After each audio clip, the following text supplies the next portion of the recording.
An alleged ISIS-inspired terror plot foiled. In New York, a 35-year-old Albany woman is under arrest, accused of plotting an attack on the state capitol, looking to kill lawmakers and destroy the legislative seat of state government. The allegations in this complaint are deeply disturbing. That someone would harbor such hatred toward our way of life and seek to target the New York State Capitol and New York State Senator John Sarcone with the U.S. Attorney's Office for New York's Northern District. All these years later, Communist China can still not tolerate any mention of the 1989 Tiananmen Square massacre. Two former organizers of Hong Kong's decades-old vigil in memory of those who were killed have been convicted in a national security case. Prosecutors said the defendants intend to overthrow the communist regime by having an one-party state in the motto of their organization, the Hong Kong Alliance. The trio oversaw the only permitted major commemoration on Chinese soil of the Tiananmen Square crackdown. Local government officials cancelled it in 2020, ostensibly as an anti-COVID measure. The Chinese authorities called that group a toxic tumor. The BBC's Martin Yip in Hong Kong. A charter aircraft carrying 8 people has crashed at a remote radar site in western Alaska, killing all on board. The NTSB is in charge of the investigation. Heavy rains and fierce winds have pounded parts of the Northeast. Storms battered Long Island, spawning a possible tornado at Atlantic Beach. Flooding in New Jersey stranded dozens of motorists in their vehicles, and police in Dover, Delaware, say a suspected tornado touched down, causing significant damage across the city. The Dow futures are up 165 points. NASDAQ futures ahead 180 points. More on these stories at townhall.com. Progressive presents the Museum of You. We begin our tour with a unique piece, a relic from the early big screen television era. Remarkable. Next, we find a juicer, which historians believe has only ever been used once.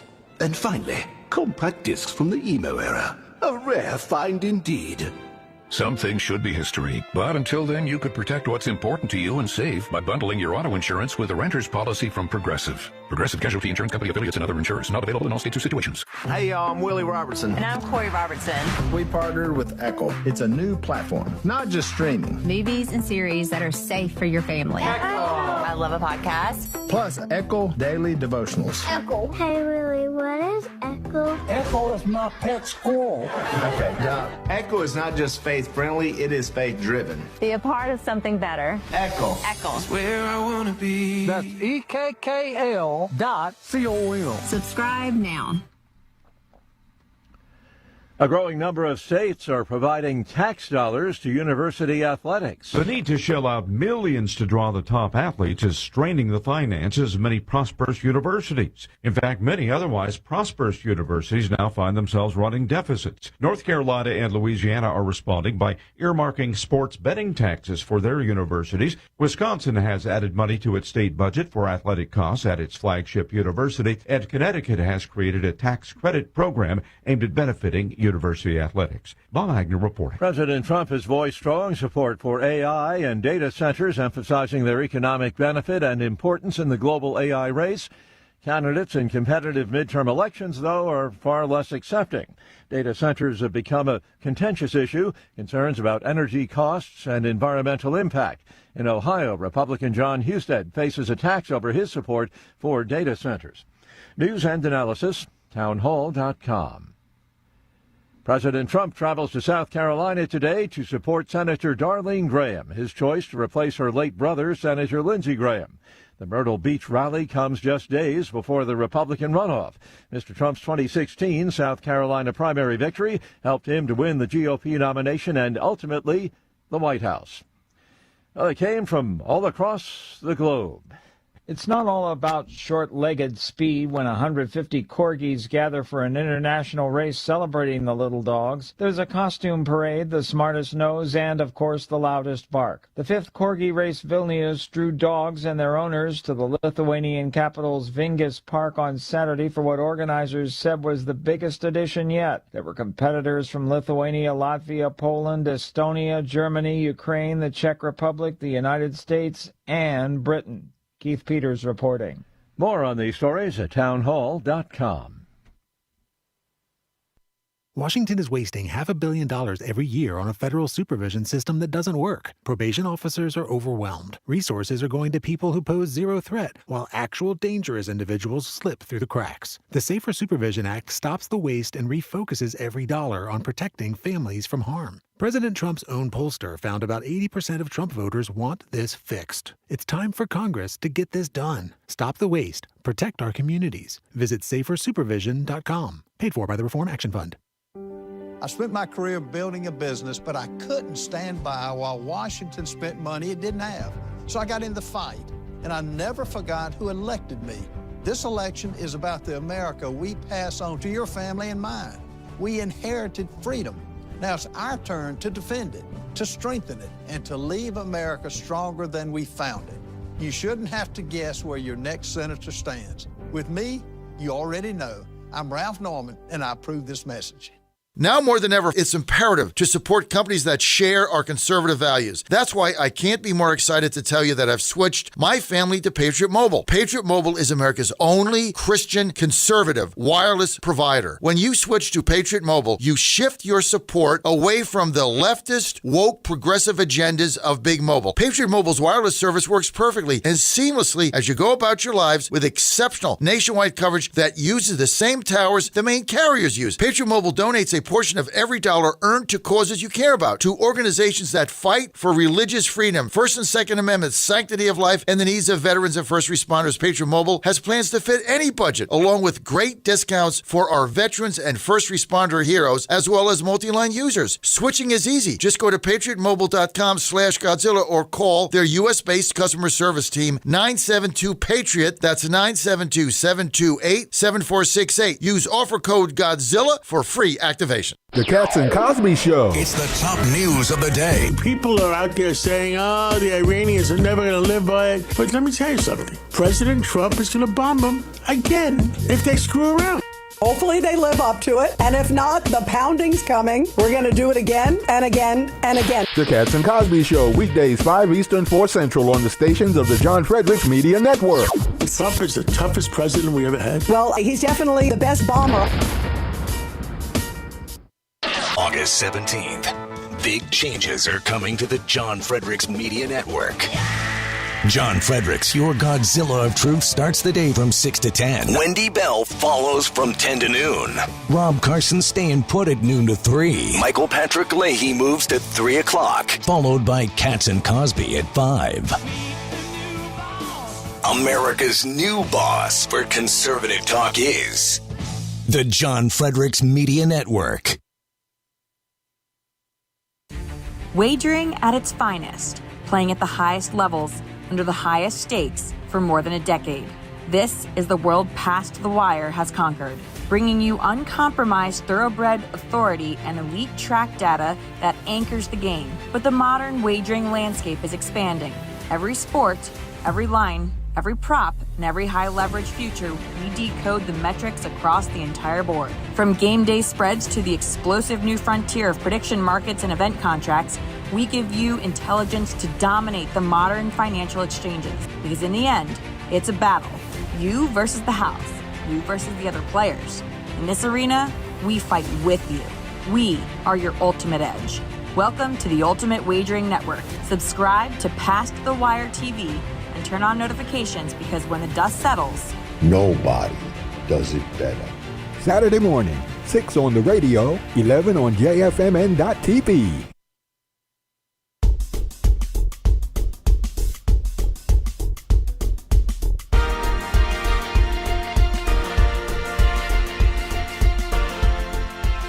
Well, happy Friday, everybody. As my friend in broadcasting, Jeff Katz, would say, self-high fives all the way around. You're listening to the John Fredericks Media Network. I'm Dan Hobgood. Time for a look at, among other things, weather and sports.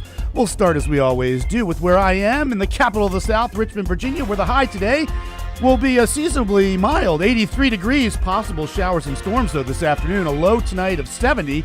Heavy thunderstorms expected then. Right now, the temperature 66 degrees in the River City. Squirrels win again in Chesapeake, 2-0 last night. First pitch tonight for the two teams at 7:05. Moving on to the nation's capital, the high will also be 83 degrees today there. A low of 70 tonight. Possible showers and storms at that point. And the temperature right now in D.C., 64 degrees. The Nats shut out in Texas 2-0 last night. Did the loser in that series score a run at all? The whole series long? Anyway, the Nats will be at Miami for the weekend, 7:10 first pitch tonight. Commanders at Lions tomorrow in preseason NFL action starting at noon. In Atlanta, the high today will be 92 degrees, followed by a low tonight of 72. Right now, the temperature in Georgia, 74. The Braves blank the White Sox in Chicago 2-0. The Braves will be at Milwaukee for the rest of the weekend. 4:10 first pitch this afternoon for the two teams. Falcons at Colts in preseason NFL action tomorrow at 1 p.m. Nashville, your high is going to be 89 degrees today, a low of 65 tonight. Right now the temperature in Middle Tennessee already 74 degrees. Super Bowl champion Seahawks in town to play the Titans on Sunday night at 8 p.m. The game will be on Fox. Philadelphia, your high today will be 81, followed by a low tonight of 69 with possible showers late. Right now, the temperature in eastern Pennsylvania, 67 degrees. The Phils welcome the Cardinals to town for the weekend. 6:40 first pitch tonight for the two teams. Eagles at Patriots tomorrow at 7 p.m. in preseason NFL action. The game will be on NFL Network. Morgantown, shout out to all yins in wild and wonderful West Virginia. A high today of 83, a low tonight of 64. Right now, the temperature in Morgantown, 62 degrees. And last, but certainly not least in my heart, all my Yinzers out in Pittsburgh. A high today of 82, a low tonight of 63 with spotty showers. I hope that's spotty away from Acrisure Stadium. Right now, the temperature 62 degrees. The Buccos begin a 9-game road trip. First up, the defending champs. 10:10 p.m. first pitch tonight. Jets at Steelers, 7 p.m. at Acrisure. I looked up what the temperature's supposed to be. Sunny and 77 at kickoff. The Raiders, winners over the Texans last night in preseason action, 22-20, despite the fact that Fernando Mendoza threw an 80-yard pick-6 in the contest. Bringing you today's weather and sports update is the Godzilla Wins radio show. For the best insight, analysis, and picks, watch and listen to Godzilla Wins tomorrow morning, as a matter of fact, from 9 to 11, all across the John Fredericks Media Network. Plus, to get John's daily sports picks, go to GodzillaWins.com. Once again, that's GodzillaWins.com. All right, folks, get those active minds ready for a few words to the wise. Thank goodness I never had any interest in recreational drugs, smoking, alcohol, etc.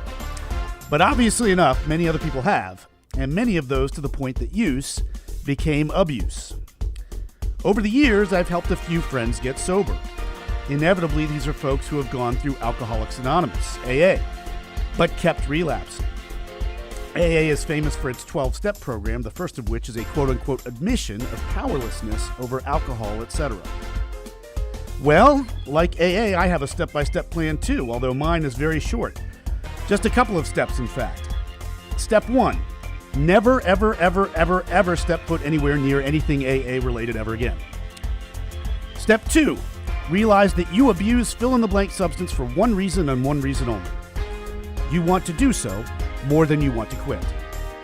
The moment that you want to quit, that you really want to quit, you'll never abuse fill-in-the-blank again.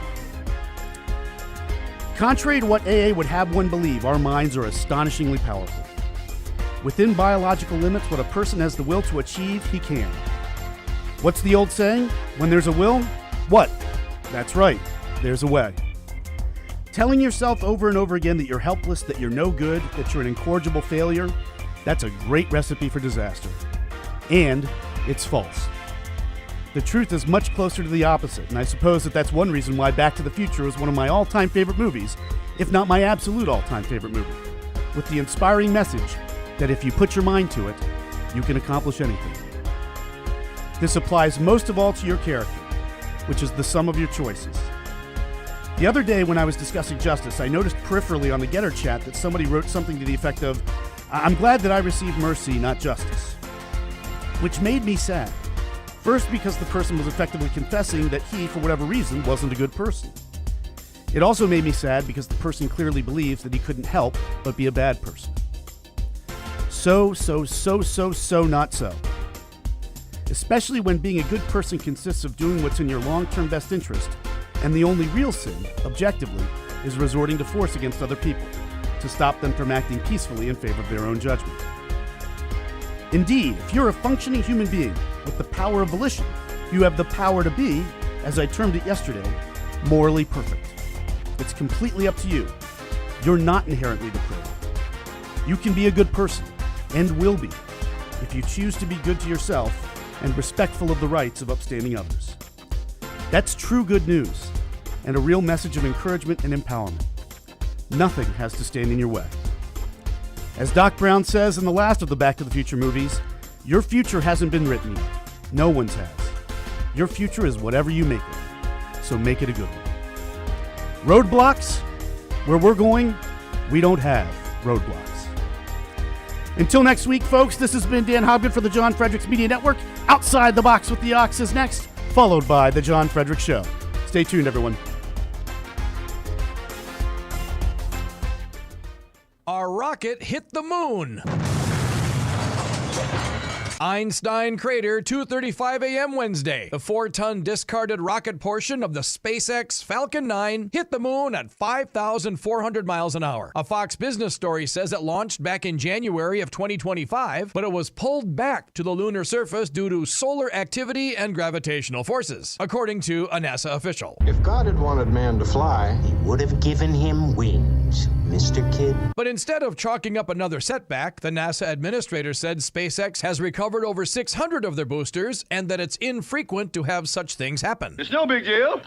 In fact, the story says, quote, not only was the impact expected to cause minimal damage, NASA hopes it will actually be able to study the event and garner scientific insights from observation, and that meteors of this magnitude hit the moon every week, they say. As an aside, they also say these rocket parts eventually are planned to land safely there and somehow be part of what they're calling a city block they're building on the moon's surface. But this thing was expected to cause a 60-foot wide, 12-foot deep crater from the impact. Thinking outside the box, will anyone ever just admit these things are part of the growing process and quit making every mistake sound like another serendipitous invention of microwave ovens or silly putty? If at first you don't succeed, Mr. Kid, try again, Mr. Wayne.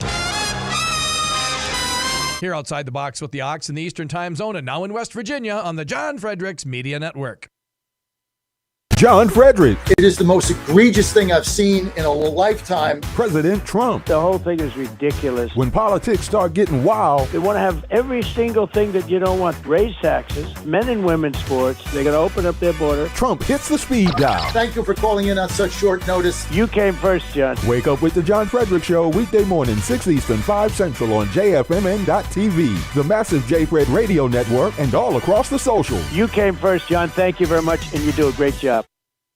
Right now, download the new WV Sports Nation app from the Apple Store or Google Play and get the entire Mountaineers sports world in the palm of your hand. Right now, get notified when new stories drop about your favorite Mountaineers teams and athletes. Download the WV Sports Nation app right now. Get updates on next level Mountaineers like Weatherholt and Joe Mazzulla. All that and more right in your pocket right now. Download the new WV Sports Nation app from the Apple Store or Google Play. Download the app right now. Godzilla Wins, where you get the best insight and best information on how to win the most money ever. Guess what? GodzillaWins.com. Let's talk more winners. You heard the man. The all-new GodzillaWins.com is all about winners, with fresh daily picks by J-Fred and your favorite players from the Godzilla Wins team. Get your hot takes from the show, then click the website for the dough. GodzillaWins.com. GodzillaWins.com. Let's talk more winners.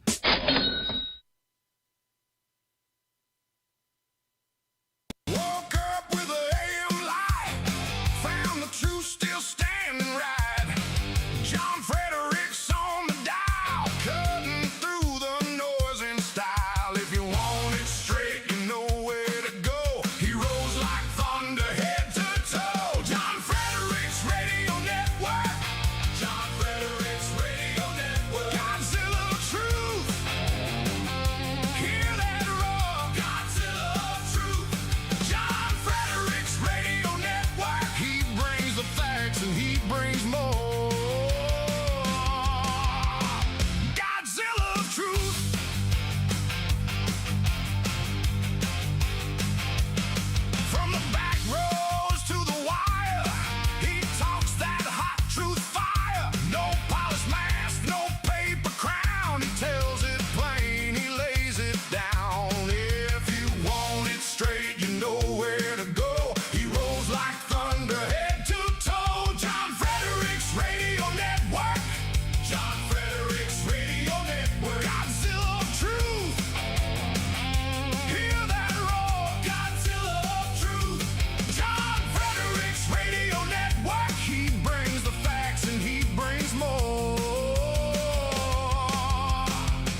Live from the studios of the John Fredericks Media Network, it's The John Fredericks Show.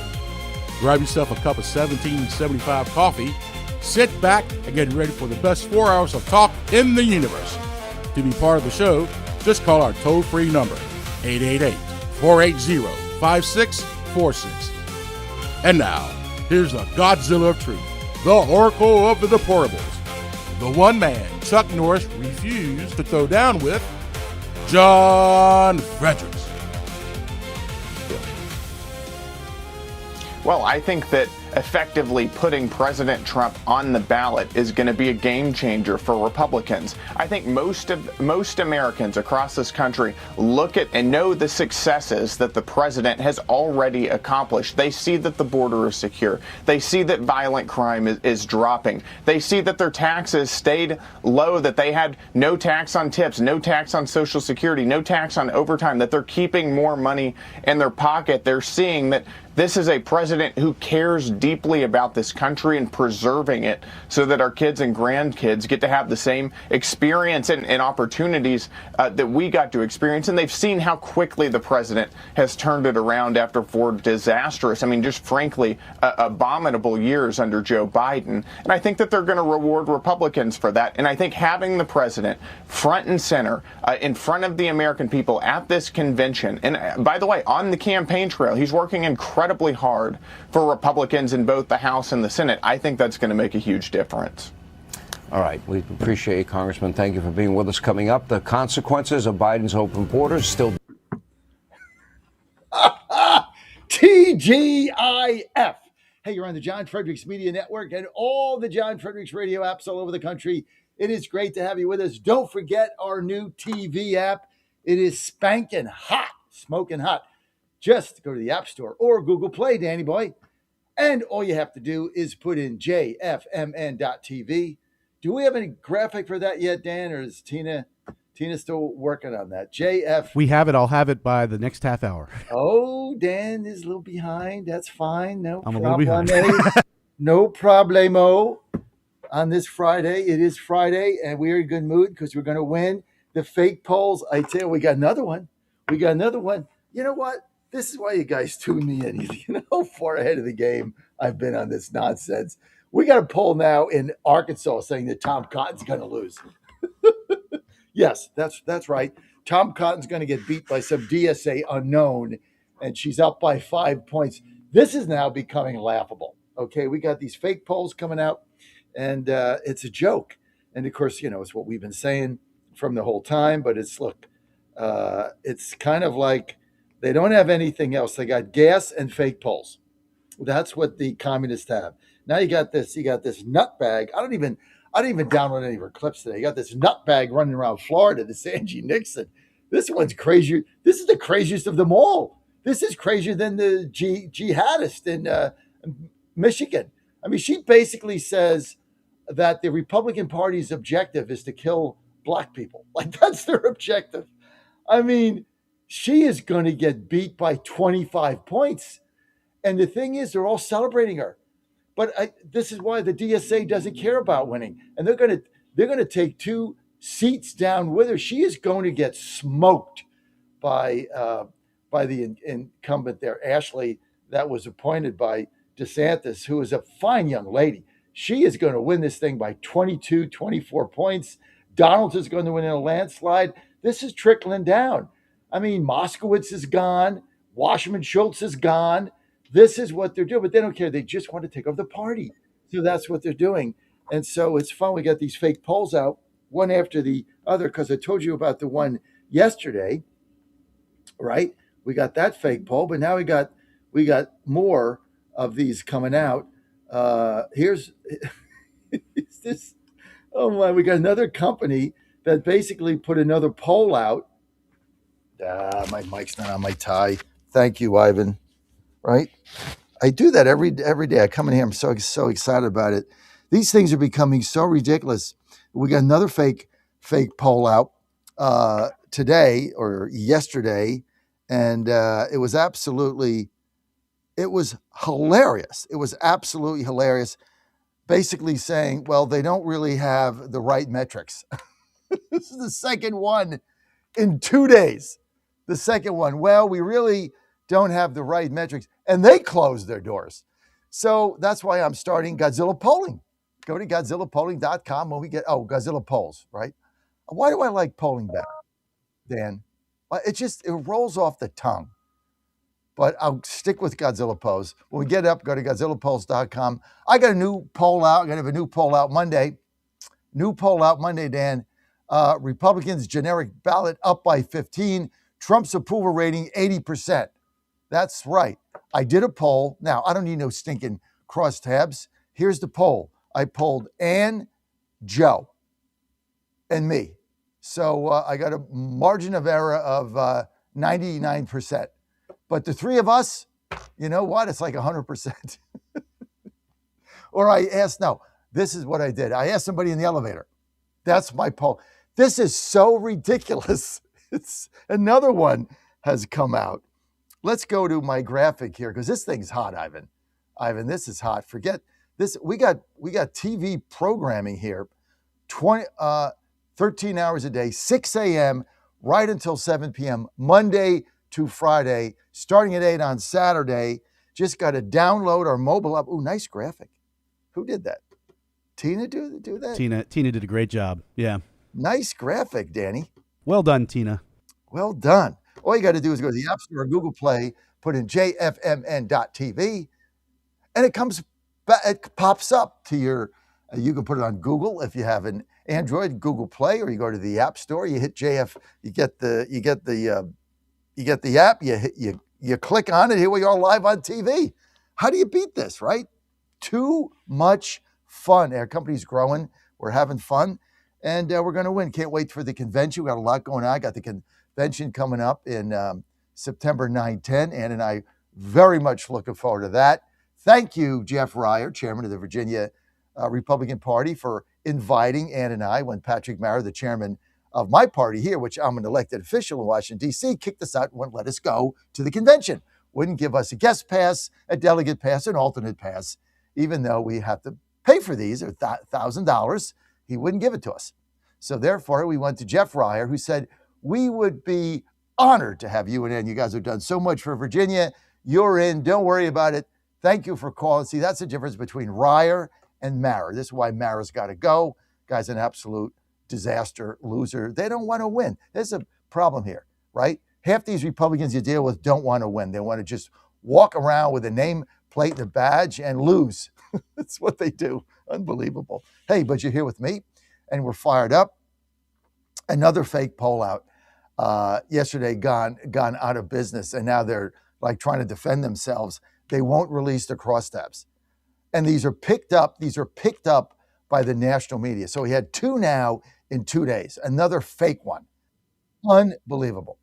And this is what I've been saying forever. That's why you can't pay attention. In fact, they've become so ridiculous that now they're camp. Now you laugh at them.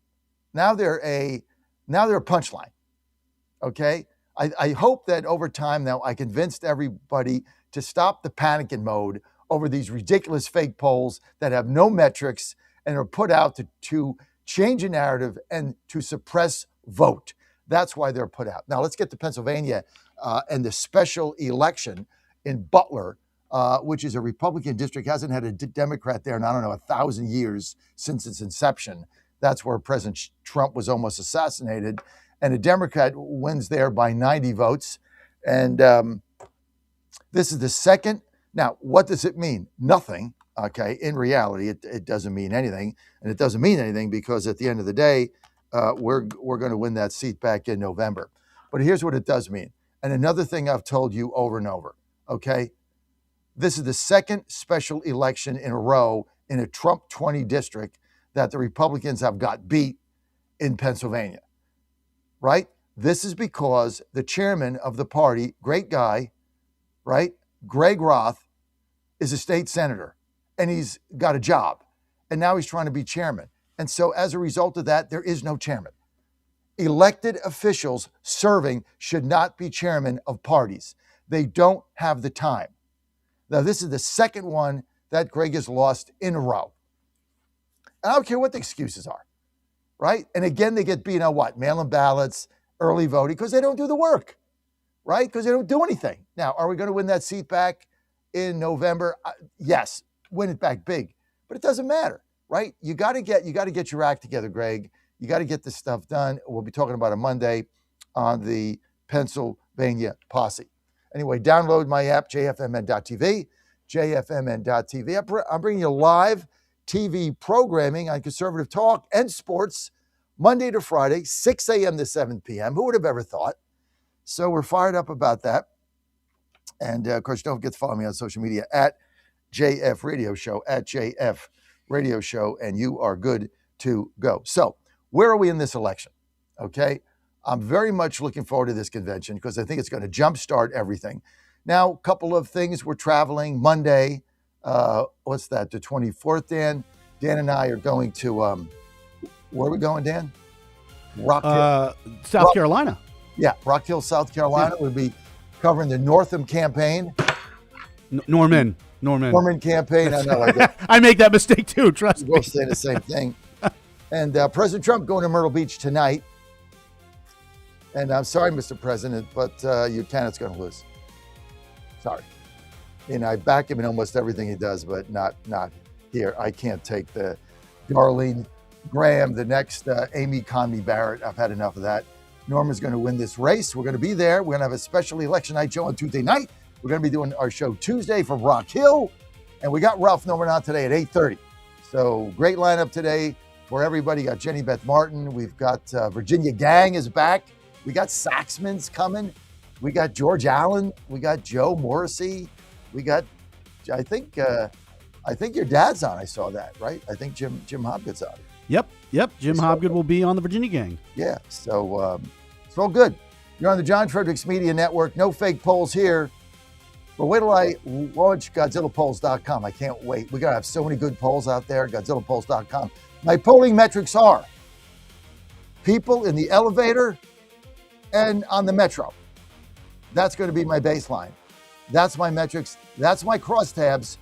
3 guys on the metro on the red line. There you have it. Better than they got. Ivan, it's a spoof, Ivan. John Fredericks Radio Network. We'll be right back. I have recently turned 77 years old. I do not take prescription drugs. I have not had to take prescription drugs, and I attribute a lot of my good health to a product that I've been taking, which is the active ingredient in Soul Tea. It's a 22% concentration of theaflavin. We did clinical trials on it 25 years ago and found that it helped lower cholesterol. We have had many, many hundreds of letters and emails from customers telling us how it has helped them not only manage their cholesterol, but lower their triglycerides and help them on their blood pressure. And I can't tell you how much I attribute to Soul Tea for my good health at age 77. And I encourage you to go to GodzillaHeart.com. That's GodzillaHeart.com. And use the code Godzilla at checkout, and you'll get a 50% off on your initial shipment of Soul Tea. And I promise you it will be a great help for your heart health. Thanks so much. MyPillow's second annual mega sale is finally here. Get our patented premium MyPillows that adjust your exact individual needs to give you the best sleep of your life. When I got MyPillow, I'm asleep almost immediately. I stay asleep at night and I wake up more well-rested in the morning. I guarantee they're going to be the most comfortable pillows you'll ever own. King size only $24.98. Queen size only $19.98. Giza Dream bed sheets, the best sheets in history, as low as $29.98. Lux Pierce 6-piece towel sets, towels that actually dry you. What a concept. Now only $39.98. And our made in the USA mattresses and mattress toppers as low as $99.98. So go to mypillow.com or call the number on your screen. Use your promo code to take advantage of our second annual mega sale. Plus, free shipping options available when you order today. So don't delay, order now. Don't touch that dial. You found your home of the truth. Do you solemnly swear to tell the truth, whole truth, and nothing but the truth? With the best analysis in America. You can't handle the truth. And now back to the John Fredericks Show. You can't handle the truth, but you're right here in the John Fredericks Media Network, and I am your Godzilla of the truth in America, your Oracle of the Deplorables, TGIF. Hey, don't forget, Godzilla wins tomorrow, 9 to 11 a.m. Don't want to miss that. And hope you enjoyed Game on Sports, where we went over the Big Ten games, the win totals. I think I nailed it yesterday. By the way, you can always go to our app and get all of our shows there. They're all up on YouTube and Rumble and everything else. If you're in West Virginia today, a little bit of announcement here, Danny. We had a great interview with women's volleyball coach Jen Greeny, and that's going to be aired today at 5 o'clock. That's going to be at 5 o'clock on the West Virginia Radio Network and WB The Torch, just in West Virginia, WB The Torch. You can also check this out later on today on WV Sports Nation. Go to WVSportsNation.com and download their app. We got apps all over the place. Dan, how you liking Wendy Bell? Wendy Bell Live, how's that going? I love Wendy, and Wendy and I have gotten to be friendly over the last few weeks. You know, I tried to invite her on the Killer Carl show when I was guest hosting a couple weeks ago, but unfortunately she was on vacation at the time. But we've kept in touch since. I've tried to wish her luck in the mornings, and she's thanked me for paying attention to the show and everything else like that. I do love the fact that she's an adopted Pittsburgher, an adopted Yinzer, and she used some of the Pittsburghese that I like to use myself. So yeah, like she calls people Jags. I love that. I love that. Short for jack off. Jack off. Yep. I just love that. So you know what? She's got an interesting show because she has no guests. And she doesn't take calls. And doesn't take calls. Yeah, that was yesterday when I was distracted during the DC Dispatch. We had somebody call in trying to get on her show or call into her show. And so I'm actually texting her. I said, hey, what's your call-in number? It's like, oh, we don't do calls. Like, oh, okay, well, I'll let this guy know. I told him he could call into our show. They don't do calls and they don't do guests. Yeah. I mean, it's a 3-hour show. We run it 2 hours on the radio. The third hour, we just run on the TV app. Yeah. And then we go to Carson. But she doesn't take calls and she doesn't take guests. So it's just basically her rant. But she's doing a great job. She is. I mean, she's I think we made the right decision. I wanted her live. I didn't like the podcast thing. I just didn't think that worked for her. Like, she's got to be live. I mean, she's got to have the energy live. And so she's high energy. So she's a lot of fun. I always don't get to hear her because obviously right after your show, I've got stuff to do. phone calls to return and conference calls and things of that nature. Absolutely. But but I do catch some of it. Good voice, looks great on JFMN TV. I mean, just beautiful gal, Wendy. But no, so she's a great addition. I mean, like we've had enough of a lineup of 5 old white guys. Right? So like that's why I'm like, this has got to stop. You got Fredericks, Leahy. Now we got Zach Anelli, and you got Carson. Like, enough, right? We need. And then you got Katz, right? Katz Demides. Okay, there's like 6 all white guys. Yeah. So we had enough. So we bring in a little spice there with Wendy. Somebody wants to call in and tell me whether you like Wendy or not. It's fine, but we like having her. Maybe I'll get on her show once in a while, right? Maybe they'll give me a. That'd be good, and maybe get her on ours. No, the time doesn't work for her. No. Oh, yeah, okay. It doesn't. I would never even ask that because she's preparing. Fair. You know, when you got to do a 3-hour narrative. Yeah. I mean, that's a lot of prep. It's a lot. Yeah. Yeah. It's not like me where I got guests and I take callers and this stuff's just in my head, right? Yeah. So all that good stuff's going on. But what else we got going on? So we're going to Rock Hill, you and I, on Monday. Then the next Monday, I'm going to Nashville for that week. In fact, we'll have to talk about that Monday show. We'll do that offline, but because I got to get out of here early. So that's all good. I'll be in Nashville that week as we try to wrap things up in that other station. All good. 888-480-JOHN. You want to weigh in? Another polling firm comes under fire for falsified data on the Florida primary. I mean, this is, folks, Dan, who has been telling you this for a year? Who? Me. You. 1 year, right? This is what I said. It's part now of their narrative. And now it's gotten so ridiculous that it's a joke. Now it's like you put this on The Onion, what these people are doing. Another major polling tracker announced yesterday that it would suspend its use of data from a pollster after it discovered evidence that the firm allegedly falsified data. when they put a poll out in Florida's gubernatorial Republican primary race. This was on the Republican side. Now, what they did is this was called 50+1, and they announced Thursday they were basically done. And what they were doing is they had a poll that they did for the Republican primary. And the poll showed this guy, John Fishback, who's an anti-Semite, showed him in second place and catching up to Donald's. Now we find out that they just made this up. And this guy Fishback paid the polling company for this poll they did to just basically oversample a list of his supporters. This is what they do. So you got another one out there. They're done. God knows what else they've done. These polls are fake. That's why you can't believe any of them. Okay, there's two pollsters now that I'm going with, right? Two. Stephanie Bohala, who's my pollster, my real pollster, not Godzilla Polls, which is basically The Onion, is Godzilla, although maybe one day we'll be a real polling company, who knows? Godzilla Polls, and then McLaughlin. That's it. If it's not McLaughlin or Stephanie, I have no interest in it. I don't even trust, and this guy, what's his name? Barrios or something I used to have on my show? Richard, what's his name? Like the People's Pundit or something? The hell's this guy come from? This is another clickbaiter now. See, all these guys are making money by saying the Republicans are going to get killed. And so who clicks on them? The Democrats, the liberals, the DSA, the communists. That's where they're getting the clicks.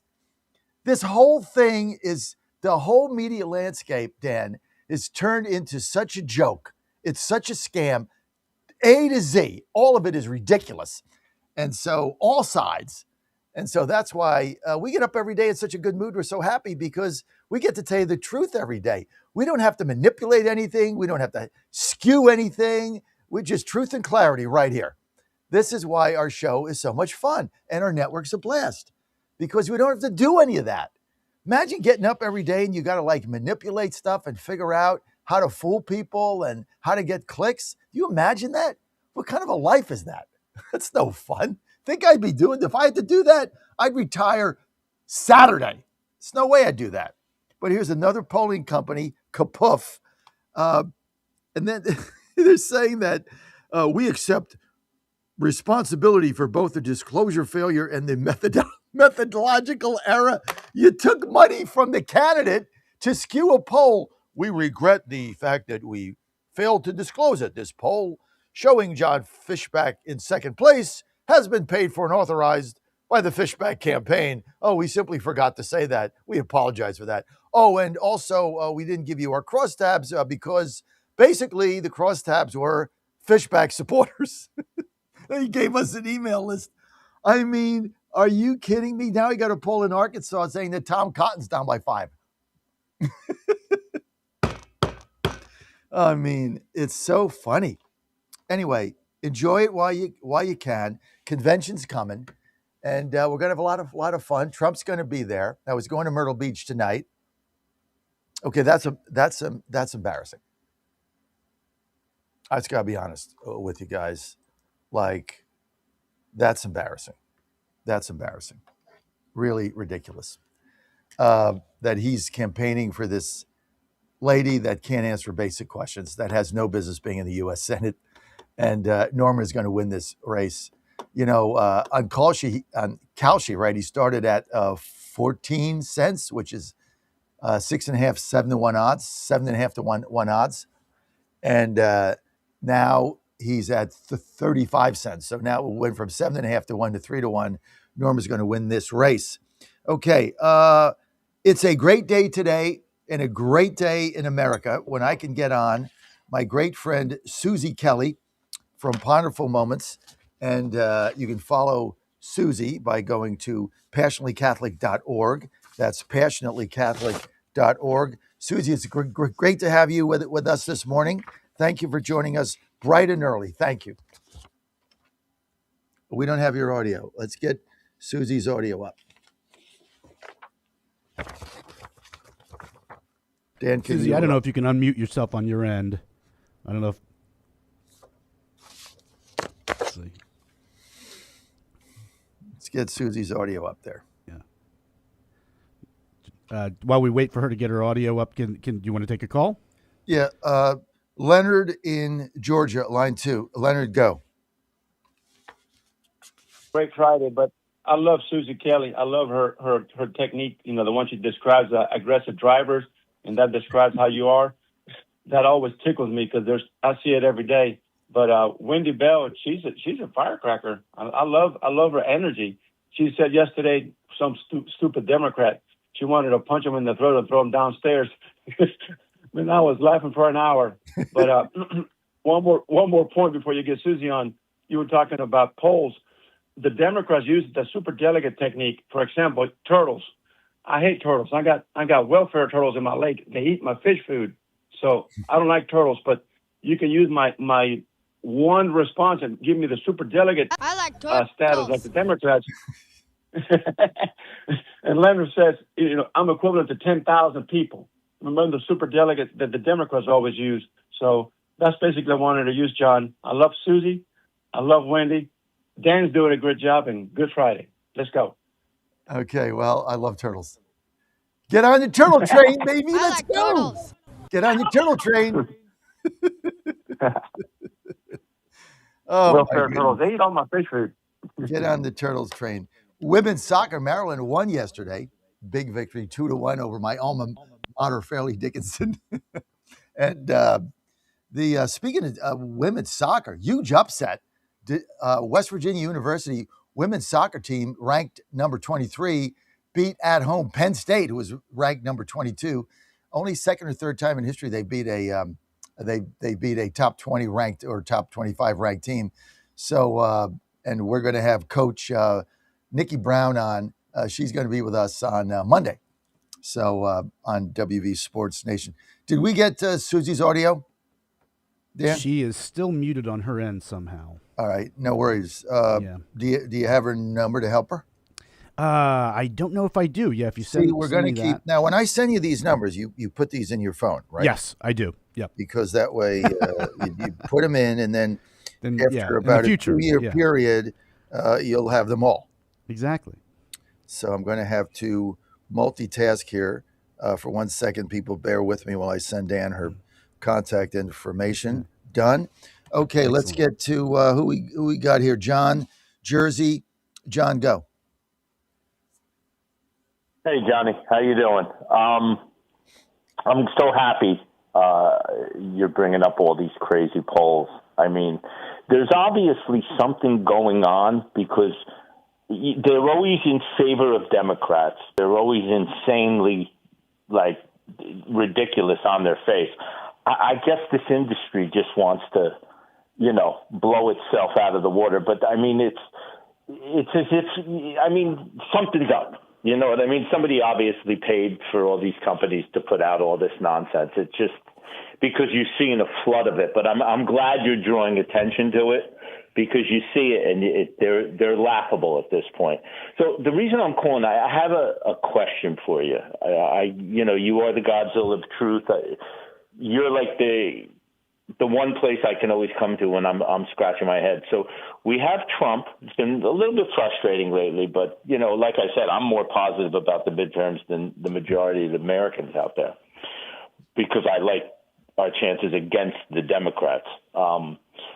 What do you think? Okay, so Thune's obviously not going to do anything with the voting. I think I'm working. I don't think his career goes past this particular cycle. I don't even think he's going to run again because there's no way he's ever getting reelected. But the bottom line is this. Trump releases all this information. He puts it out about all the voter fraud. Obviously, our elections are compromised. Do you think he's going to ever declare a national emergency? Bottom line. No. Okay, why would he do? Because explain this to me, because it just doesn't make any sense to me in my mind. Why would you expose a system that's completely corrupt? He exposed it, put all this information out, show us that the elections are compromised, and then eventually do nothing about it. Because we're not going to get anything out of Senate. You know that. So why wouldn't his White House team and the other senators and the other congressmen will be so scared of that and so afraid of what the fake news does with it, and it's voter suppression and it's Jim Crow 2.0 and all this, and there's uprisings and there's riots, and they're not going to do that. They have to do this legislatively. I mean, what would a national emergency be? We're going to put ice around everything. I mean, he's going to do that anyway. So what would it be? Well, we're not going to take mail-in ballots, and then the election is disputed forever. You've got to do it legislatively. So will he ever declare a national emergency on what? Like, what would that look like? Like, you can't take a mail-in ballot after a certain day? Well, the Supreme Court's already ruled on that. So what would the emergency be? Well, you have to show an ID, but that's not the law. So it'll get challenged by 1,000 judges. They'll all overturn it. It'll suck the air out of the room, and it does nothing for us. What did something was the SAVE Act. And so that's why Thune has got to go. And what the president should do instead is call for new leadership today. That's what he should do. Call for new leadership today. Until he does that, you know what? Thune's not going to do anything. But John, thank you. I got to get to Susie. By the way, Susie, I'm going to have to hold you over now. So you're going to have to stay with us through the break. You know, every day, Susie, I start with, I send Dan the rundown for the show, and Dan can attest to this. And Dan is an agnostic. He's an Ayn Rand type agnostic type thing. I'm not sure what the hell he is. But when I do my rundown, and Dan, I'm not calling you out. It's just a fact. When I do my rundown, I always send Dan my Bible verse of the day, just to kind of inspire him a little bit. Right, Dan? You have to read it. It's true, yes. You got to read it. Fear not. I'm not offended. I know you're not offended. I just slip it in there. My Bible verse of the day is today. This is my Friday Bible verse of the day. May the God of hope fill you with joy and peace as you trust in him, so that you may overflow with hope by the power of the Holy Spirit. What a beautiful Bible verse that is, Romans 15:13. Susie, welcome. Thank you. Can you hear me now? Yes. Thank you. My technical problems continue. Your wonderful moments have been awesome. Thank you. I've got more to come. I have to record them, but I've got more to come. I look forward to letting the audience hear these new ones that come out. But you've been talking. I told you what I wanted to talk about today. Yes. I know you're not nobody's very excited about the topic that I chose to talk about today. So I don't know if we'll go there. But you alluded to it the whole time you were talking before about these fake polls. These fake polls, these fake politicians, most of the DSA candidates, they're now, the ones that have been elected are now changing their platform. So they've lied. They have lied to get to where they are. And we know from the Bible, who is the father of all lies? Satan. The evil one, the devil. Yes, Satan is the father of all lies. So he's behind all this. And so I thought, well, let's just talk about hell. That's where Satan comes from. Let's talk about hell. And the reason we want to talk about hell is so that we don't go there. You got these people that are lying, that are getting away with it because they're okay with it. They have there's no conscience, there's no God in their life. Because if you have God in your life, lying is not an option. It's just not an option. And is the Godzilla of truth, right? Jesus Christ is the God of truth. He is truth, right? He said he was. I am the way, the truth, and the life. So if there's lies out there, it's not from God. So I think that is the most comforting thing we can pass on to Dan and to others, and to also I would pass on things that are like, listen, this is what you're in for. You continue down this path, you don't follow Christ, then you're on the wrong road. You're on the road that's wide. Many people go there, but you don't want to be on that road. So the bottom line is here, and I kind of like where you're going with this because I agree with it. I really haven't thought about it this way. But if you look at all the Democrats and all the fake polls and everything they do, it is all based on a series of lies. They lie about everything. All they do is lie. I mean, they get up on TV and they lie about healthcare. They lie about affordability. They lie about everything they're doing. They lie about Iran. All they do is lie. And so they lie for power. And how does that fit in with a righteous way to go about your life? I know. It's so funny because they can lie with a smile on their face. You know, I mean, they smile. They pick these candidates that are usually they're attractive looking, and so the people go, "Oh, they must be doing something right in their life." But you know, Satan is the father of lies, and so how can you? You know, people don't look further than the face value. That's not just in people, but in everything, in a policy. Somebody could say one thing, you know, like health. Whenever anybody says something for all, health care for all, Medicare for all. Whenever it ends with the for all, red flags should go up because it's just not possible. Nothing is possible for all except for Jesus Christ. He is for all, really is.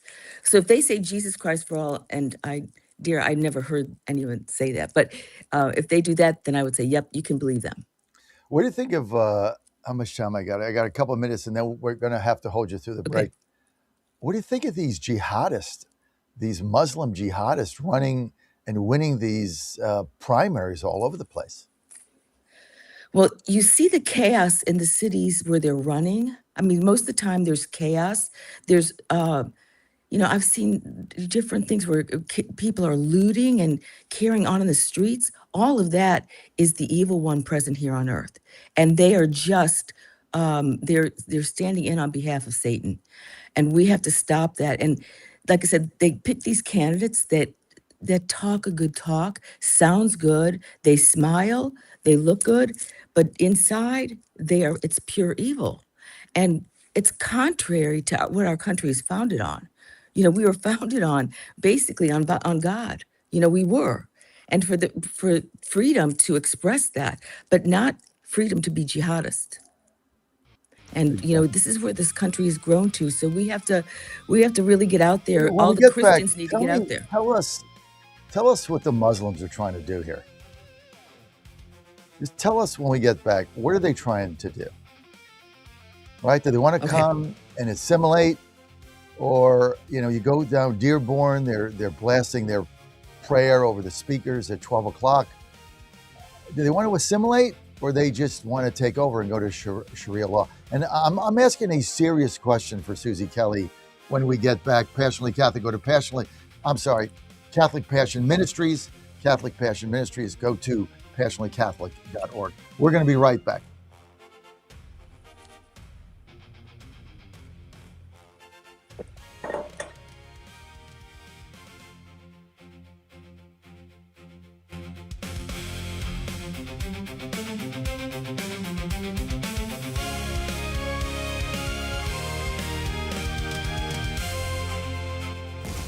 This is WJFN Goochland, Bonaire, Chester, and WJFV Portsmouth, part of the John Fredericks Media Network. Breaking news this hour from Town Hall. I'm Rich Thomason.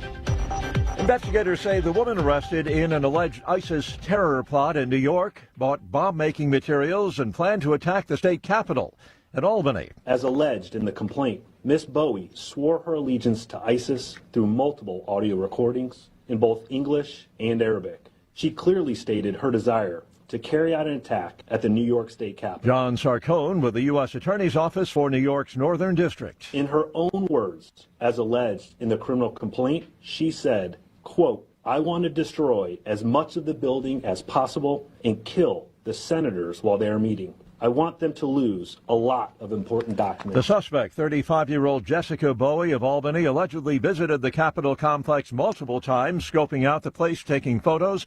She had allegedly planned to conceal a bomb in a DoorDash bag delivered to the Capitol. Last night, it was the Northeast's turn to take a beating at the hands of a powerful storm system. A suspected tornado touched down at Atlantic Beach on Long Island, ripping apart a beach club, leaving broken beach chairs and wooden beams littered across the shoreline. Flooding in New Jersey stranded dozens of motorists in their vehicles, and in Dover, Delaware, a suspected tornado touched down, causing significant damage across the city. Meanwhile, tens of thousands of people in Indiana are still without power more than a week after strong storms knocked it out. No survivors reported in the crash of a charter flight. It went down in western Alaska. The plane, which took off from Anchorage, crashed about 450 miles west of there. The National Transportation Safety Board leading the investigation into that deadly crash. On Wall Street this morning, stock futures are higher. The Dow futures are up about 190 points. NASDAQ futures ahead 178. The S&P futures are up 26 points. More on these stories, townhall.com. Diabetes, high blood pressure, anxiety meds, everyone's on them. If you're a 50-year-old male, maybe a bit porky, and you may even have type 2 diabetes, $1 million of term insurance may only cost you about $200 a month. Call Term Provider. Speak with Big Lou at 800-555-2085. Big Lou will find a term life policy for you even if you have type 2 diabetes, are overweight, or have high blood pressure. Term Provider has helped thousands of people like you who think they can't afford term life insurance. To buy $1 million of affordable term life for you, all you need to do is call Big Lou at 800-555-2085. Lou will make sure the scales are tipped in your favor. Call 800-555-2085. Big Lou will answer your call and work to fit you into a term life policy that you can afford. Remember, Big Lou's like you. He's on meds too. Call 800-555-2085 or biglou.com. Tehran's grocery stores are well stocked, but many Iranian families can barely afford the basics. Nearly 6 months into the war, food, medicine, and everything except heavily subsidized gasoline become far more expensive as Iran's economy takes a pounding from sanctions and the U.S. naval blockade. Unemployment is soaring and people with jobs are working more hours, yet they earn money that's worth about half as much as it was just a year ago. Search teams have found the remains of American climber Mallory Geis, the last missing member of a 10-member international team killed in an avalanche on Broad Peak. Local volunteers discovered her remains, according to the president of the Alpine Club of Pakistan. The expedition was Geis's first attempt to climb the more than 26,000-foot peak in Pakistan. The search began on July 31st after the team was swept away. News and analysis, townhall.com. There are hefty fines for 2 NFL teams following a brawl during a joint practice session. The Dallas Cowboys and the New Orleans Saints have each been fined $500,000 apiece by the NFL after their fight-filled joint practice. The league announced the fines after requesting video of the tumultuous workout at the Cowboys training camp base in California. Saints tight end Brock Rechsteiner body slammed Cowboys safety Jalen Thompson. Saints center Eric McCoy threw a Cowboys helmet high in the air during one scrap, while McCoy and Cowboys linebacker Donovan Ezeraku threw punches at each other in an ugly sequence that ended with Ezeraku getting thrown out of practice for the second time during camp. I'm Lisa Dwyer. Meta defending itself in federal court against allegations that its social media business harms youngsters. 4 states accusing Meta of contributing to a youth mental health crisis. More on these stories, townhall.com. Washington is wasting $500 million every year on a federal supervision system that doesn't work. Probation officers are overwhelmed. Resources are going to people who pose zero threat, while actual dangerous individuals slip through the cracks. The Safer Supervision Act stops the waste and refocuses every dollar on protecting families from harm. President Trump's own pollster found about 80% of Trump voters want this fixed. It's time for Congress to get this done. Stop the waste. Protect our communities. Visit safersupervision.com. Paid for by the Reform Action Fund. The establishment has already picked their candidate. Same old playbook, same old insiders. I'm not their choice. And this election is not for sale. The stakes are too high for political games. The Socialist Democrats are a threat to America. South Carolina needs a proven conservative with a record of fighting for you. You shouldn't have to guess where your next senator stands. With me, you already know. I'm Ralph Norman. I approve this message, and I'm asking for your vote. MyPillow's second annual mega sale is finally here. Get our patented premium MyPillows that adjust your exact individual needs to give you the best sleep of your life. When I got MyPillow, I'm asleep almost immediately. I stay asleep at night and I wake up more well-rested in the morning. I guarantee they're going to be the most comfortable pillows you'll ever own. King size only $24.98. Queen size only $19.98. Giza Dream bed sheets, the best sheets in history, as low as $29.98. Luxpeer 6-piece towel sets, towels that actually dry you. What a concept. now only $39.98. And our made in the USA mattresses and mattress toppers as low as $99.98. So go to mypillow.com or call the number on your screen. Use your promo code to take advantage of our second annual mega sale. Plus, free shipping options available when you order today. So don't delay, order now. The Trump administration has brought positive changes when it comes to fixing our broken healthcare system. If we really want to make America healthy again, well, that starts at home. And that's where the Wellness Company comes in. You see and hear from the Wellness Company doctors all the time, and you know their products are the gold standard for keeping you and your family safe and healthy, giving you the opportunity to make sure you're prepared for whatever happens with their prescription medical kits. Additionally, the Wellness Company offers a variety of products, from parasite cleanses to methylene blue to weight loss and so much more. Make America healthy again starts at home. Do your part and protect the health of you and your family. Live a healthier, longer, and more satisfying life. Go to twc.health/Godzilla and order. That's twc.health/Godzilla. Use promo code Godzilla to save 10% today.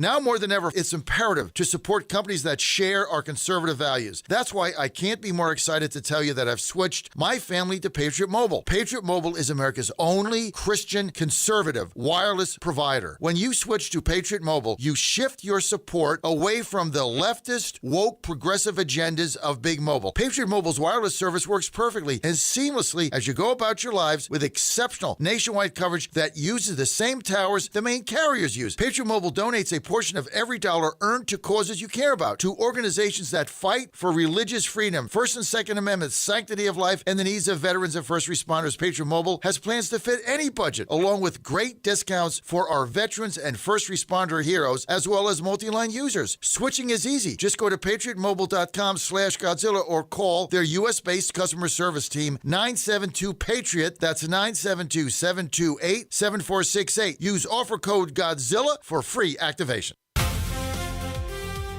Live from the studios of the John Fredericks Media Network, it's the John Fredericks Show. Grab yourself a cup of 1775 coffee, sit back, and get ready for the best 4 hours of talk in the universe. To be part of the show, just call our toll-free number, 888-480-5646. And now, here's the Godzilla of Truth, the Oracle of the Deplorables, the man who always says to lace them up and lace them tight, John Fredericks. TGIF, great to have you with us on the John Fredericks Media Network. I am your Godzilla of the Truth in America, your Oracle of the Deplorables. Susie Kelly with us. Go to passionatelycatholic.org, passionatelycatholic.org. And as you know, Susie Kelly does Ponderful Moments and has been doing that for us for 15 years. Got a new batch coming out, very uplifting in the morning. And we got Colonel Dunn coming up. He's going to be joining the convo in a couple minutes. But Susie, wanted to have you back here and and by the way, if anybody wants to engage with Susie, you can ask her a question or talk to her. 888-480-JOHN, 888-480-5646, 888-480-5646. And for more information on Susie, just go to passionatelycatholic.org, passionatelycatholic.org, and you're good to go. Susie, so we were talking before the break. I'm trying to figure out this Muslim, invasion of the United States, or you got a guy running for Senate in Michigan who's a jihadist that went on shows talking about the fact that America deserved 9/11 and they were just upset that more people didn't die than 5,000. I mean, this is a guy running for the U.S. Senate. Dearborn basically is not an American city. London isn't an English city. I mean, these people come in and take over. What's the deal here? Well, I think, they're in it for the long haul. Some of our enemies have been planning the infiltration. They've been doing this not only in the United States, but throughout Europe, right? They've been doing it in the church as well, the Catholic Church. So they're also invading there. And as where the church goes, so does the world. So we've got this, it's a huge problem. Catholics and Christians, first of all, they need to know their faith. They need to know it. If not, you'll just buy into anything that sounds good that comes out of a politician's mouth. So if you don't know your faith, you're in trouble. That's the first thing. The Muslims and many religions like that, they do not worship the one true God. We have a triune God, Father, Son, and Holy Spirit. They don't. So we have a triune God. And as the Lord says, he is the way, the truth, and the light. No one goes to the Father except through him. So the Lord said that to us. So we can't get to heaven without going through Jesus Christ. So I think people just need to know that. And we do this by kind of building bridges, but sometimes we have to put up, we have to fight for what we believe. But as I think that we've never stood up. I don't know. I say never. We don't stand up to these attacks on our Constitution. We don't stand up for people assimilating. When did we stop that? When did we stop having people assimilate? Now they start their own little communities, and then they promote their own religion, and they get people to support them. They brainwash our children. Our public schools, in many instances, are brainwashing our children. So we need to stop. You need to stop and pray and learn the Christian faith, practice it, and promote it. Pretty simple. Pretty simple. I don't see a way out of this now, because we've allowed all of these different, and let's just call it out. We've allowed in a onslaught of Muslims that don't want to assimilate. I mean, you saw it started. This whole thing started in Minnesota with the Somalis. They came and wouldn't assimilate. They were putting foot baths in high schools, so they just never would assimilate, and that's where it started. And the fear that many of us have is that we turn into one of the major cities in England, London, which is basically now run by the Muslims. And eventually they're going to go to Sharia law there, which is eventually what they all desire to do, or many of them. And there seems to be no way out. Yeah, it's, the one thing I will tell you that Trump has done, not the one thing, but, he's bold and he's fearless. And one of the reasons he's bold and fearless is because he doesn't have to depend on other people. He doesn't have to depend on their money and their support. He is just bold and fearless. Not many people are like them, because most politicians need a lot of money to get elected. And that's part of the problem, that you have to have so much money to be elected to the Senate, millions and millions of dollars. And it's for the common person that wants to just do good, wants to represent their country, wants to be in the Senate. You end up compromising your values. You compromise your Christian values. You see it with the Democrats, not all of them, but a lot of them, and the Republicans too. You lie to get to where you want to be, to the next step. And then once you're at the next step, you kind of smooth things over, and then you create your next maneuver. But no, this is not how it's supposed to be. And how do you get out of this? I will tell you, this problem is bigger than us, all right? The only way we get out of it is through God and through our Lord Jesus Christ. And if you want the most power, you go through his mother, because Jesus came into the world through his mother, and his mother intercedes for us. We don't worship her, but she intercedes, and she has the most influence over Jesus than anybody else. So I would say, pick up your rosaries and start praying, people. You don't have to be Catholic to pray a rosary. Just every day, pray the rosary. What's interesting, Maria Pickering is part of our DC Dispatch panel. And before our show, I go bring them coffee. I bring the ladies coffee outside while we're setting up in the studio during the break. And every time when I go out there, she takes her rosary out and prays for a minute with us before she goes on the show. And she'll take that right out of her bag. And it doesn't matter if you're Catholic or not. She'll want to pray with that. That's Maria Pickering. So just interesting. That's great. She does that.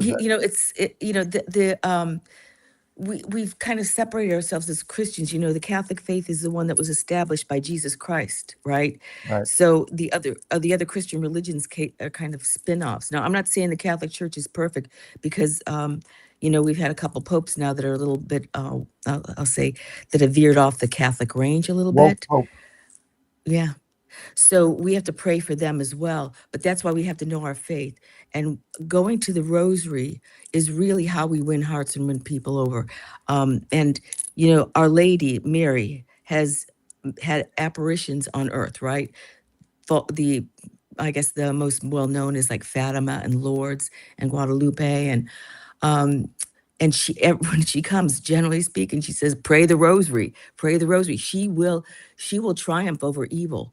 So she does this through her son. Like I said, I don't want to mislead your listeners. We don't worship Mary, but we ask her to intercede for us. She's kind of like, you're in the press corps, you're in the White House. We might ask you, John, can you please talk to somebody about X, Y, or Z to influence them, right? Because you have more influence up there. The same is with the saints and the angels in heaven and with Mary. They have a little more influence because they're right there. So we go to them and we ask them for their help. No doubt. Let's take a phone call and then we'll let you go. Adrian in Richmond, Virginia, you're on with John and Susie. What's going on, Susie? Thanks for taking my call. I know John always does, so he's letting me speak to you. I want to tell you I enjoy your wonderful moments and everything. I especially like the gluttony one.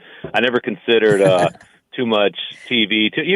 Maybe I was just being a little naive or ignorant there, but it was great to hear, and it's a great reminder. So I grew up Catholic, and I could pick your brain all day. I really would. I have so many questions for you because I enjoy these conversations more than I enjoy anything else. With that being said, you're talking about we're talking about the Muslim and stuff like that. And I'm not trying to corner you by no means at all. Just asking you questions. I'm just picking your thoughts here. Do you believe that what's going on in the world is a spiritual battle? Of course it between is. Good, between good and evil. Just to be specific, between good and evil.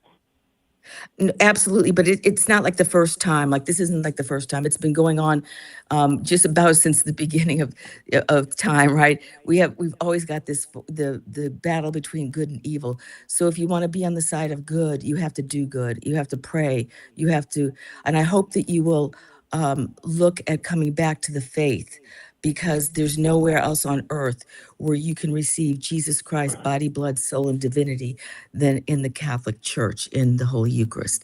And that will provide strength. And of course, unfortunately, over the past 60 years, we have most of the Catholics have not been taught the faith the way it should, and not been taught the truth. So it's really up to each one of us to find the truth and to make sure that we follow Jesus Christ and follow the church, the teachings of the church. But no, yes, we are definitely in a spiritual battle.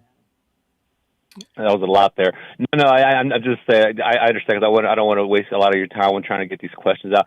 With you, so you agree that it is a battle between good and evil right now. It's been going on. I agree with what you're saying. It's been going on forever, but right now we're living in the moment. We're living in the present right now. So I'm speaking about the present, not yesterday or tomorrow. And I'm not trying.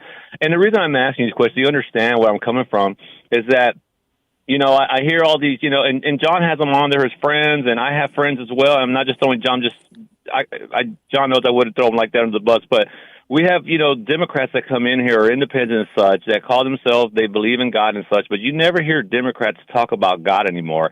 You never hear them talk about Jesus. I believe they're different, and that's why I said I would love to pick your brain, but however I feel about it, I love God. God is what gets me up every day. God is what allows me to love my children and love my neighbors and such. What I don't understand is how people that I believe, even though I disagree with their politics, I disagree, the politics.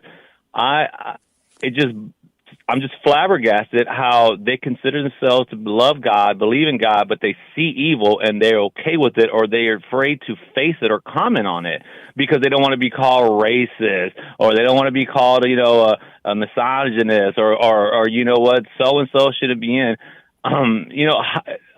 I don't believe we can get through these folks anymore. And that's what I mean. That's why I asked you if you believe it's good and evil. I believe those are just demons that are stuck in these folks that just,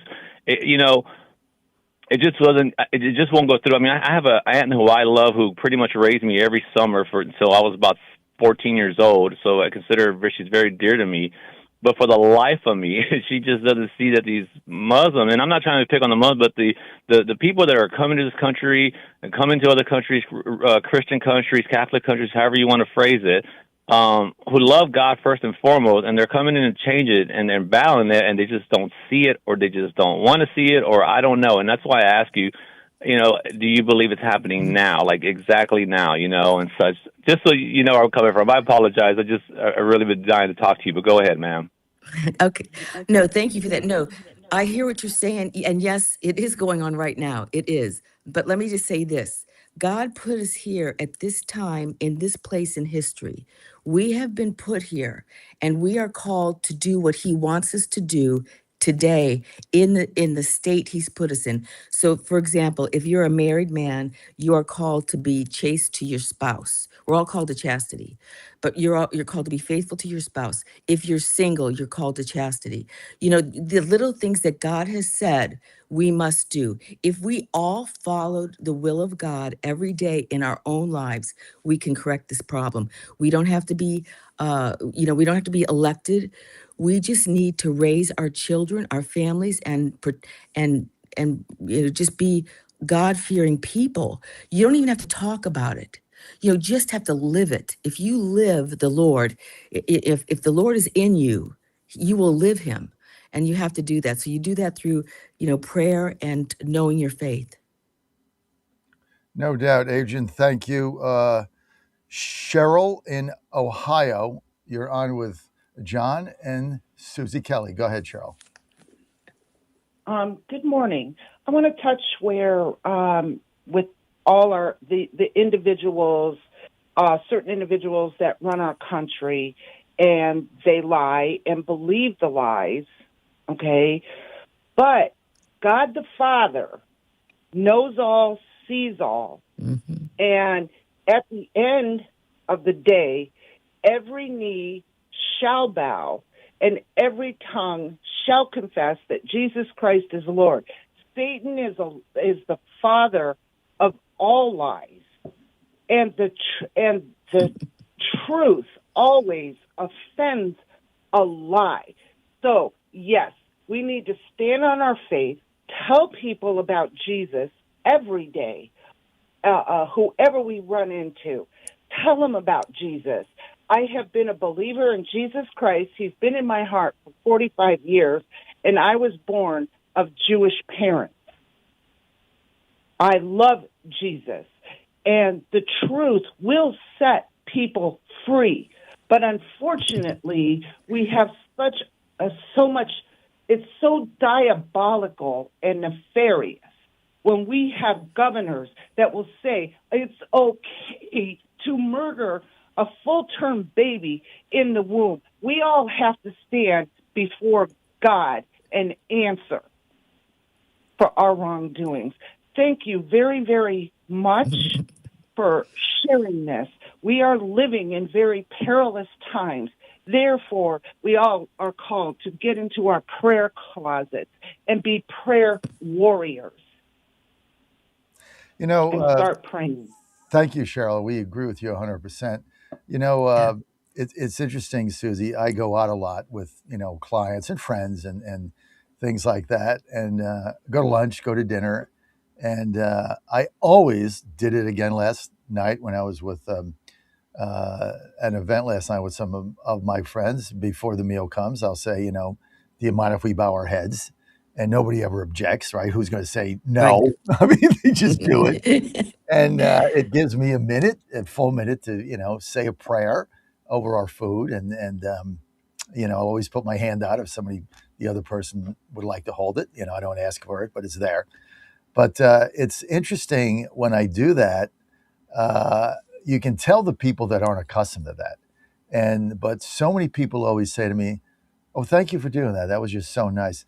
And it's just a little thing. I mean, people say, "Well, why do you pray before a meal?" Well, first of all, you're giving thanks for that. You have nourishment from the Lord. And of course, when, you're somebody like me that was homeless for 2 years living on the car with no food, it is a big deal. So yes, but it's interesting. There's so many little things that you're able to do that just bring Yeah, people that closer together. you're absolutely right, John. And just like Cheryl was saying, it's great to be able to talk to Jesus about everything. But one thing you want to make sure you're doing is, if you don't know Jesus that well, or you can't talk about it that well, a lot of people can't, they just don't have it in them to be able to talk to other people about it. You can still communicate your love just like you did, offering grace before a meal. You did this in a public environment, okay? In a restaurant, I do the same thing. And my team, when I go out to eat with them, they know to do that too. So I mean, it's becomes habit. So what you are is you're a public display of Christianity when you do that. And those are the little things we can all do. Learn to pray in public like that before a meal. And if you're alone, you get your meal at a restaurant, you bow your head, you make the sign of the cross, and you say a prayer. People see that and they go, I want what she has. So no, that's a great point. Thank you. Well, Susie, great to have you with us, and great always to get your sharing. And your Powerful moments have only gotten better and better. We look forward to the new batch coming out. I know that you and Al work on those. I know Al Green has been with me 15 years. Another one been since we started. He loves doing them. So Al's a great guy. So thank you for that. And we'll talk soon. Thank you. Thank you for being with us. Thanks. Go to passionatelycatholic.org for more information. Passionatelycatholic.org for Powerful moments. Susie, go ahead. Close it out. Okay, everybody, I just want to say, have a blessed day. Bring Jesus to pray your rosary, prayer will get us through this. Living the vocation God has called you to. That's the other thing. Live the vocation, live your vocation, live it for God. And remember, Jesus Christ on the cross, he suffered for us. If you're living in suffering, offer it up to Jesus. He did it. He paved the way. He is the way, and sometimes the way is the way of the cross. John, you lived that through the back seat of your car, I know, for a long time. Thank you, Susie. Thank you for being with us. PassionatelyCatholic.org. Thank you. Thank you for your patience. Let's bring in Colonel William Dunn. Thank you, Colonel, for being with us today. Sorry for the delay. And no problem, John. Good morning. Good morning. Good morning. We're going to have to also hold you through the next break because we're a little bit delayed, if you have time for us. Sure. Break down right now the Iranian situation. President Trump basically appears now that he's just going to not let any of their oil get out. He's got the steel wall. We seem to be getting enough ships through. They're not giving it straight to Oman. They're not giving it to Iran. So it looks like we're just going to stay the course here. I mean, how does this country survive if they can't get their oil out, Colonel? Well, they won't, first of all, but there's also a problem there. When you choke off a country's economy, which we are doing again, that has an impact on the people. And we've always stated, we've always wanted the Iranian people, who we have stated we're trying to help, to become on our side, because that's really the only way that you can get what I would consider a lasting relationship with Iran. The current regime is impossible to have a relationship with. If we want to get back to the late 70s, when we had a good relationship with Iran, we need the Iranian people on our side. The problem is, just like what we see here in the U.S. with gas prices going up, people are forgetting that gas prices were higher under Biden. They forgot it. And so now what we have is an Iranian population that's going to start to see that the missions that we are doing from the U.S. is causing them hardship. There was a comment on Fox News this morning that said Iranian grocery stores have food, but that the inflation in Iran is so high that the Iranian population cannot afford basic essentials. That becomes a marker against us and against the U.S. with the Iranian people. So that's a problem. We need to go back in the focus and find out the location of the current regime and hit them. That's going to be the only way. Eventually, you have to, we call it whack-a-mole.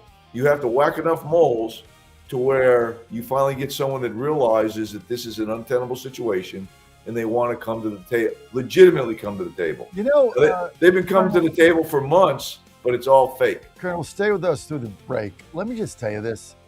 I have so many people on my show that I ask basically a similar question.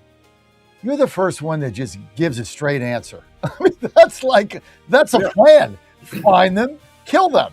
They pop up again, kill that one. Keep killing them until there's none of them left. Maybe it'll take a year. Eventually, they're all dead. I mean, that's the first answer I've gotten, and I've had on every major politician ask them the same thing. You're the first one that gave an answer. And I think that's it. Stay with us. We'll do. Absolutely. Thank you. I'll offer you my recipe for having a great day and a joyful life. First, start each day being grateful that the Lord has given you another day to serve Him. Roll yourself out of bed, get on your knees, and say a morning prayer of thanksgiving. Ask the Lord to help you throughout the day to do whatever His will is for you. Next, thank God for the little things that make your day better. I thank Him immensely for my morning coffee and for my legs that allow me to take a morning walk.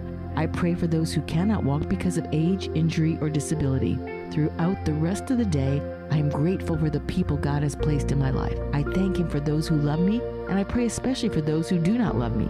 Find ways in your day to thank God continually and offer prayers for all those the good Lord has placed in your daily path.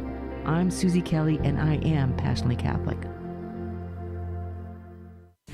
Wagering at its finest, playing at the highest levels, under the highest stakes for more than a decade.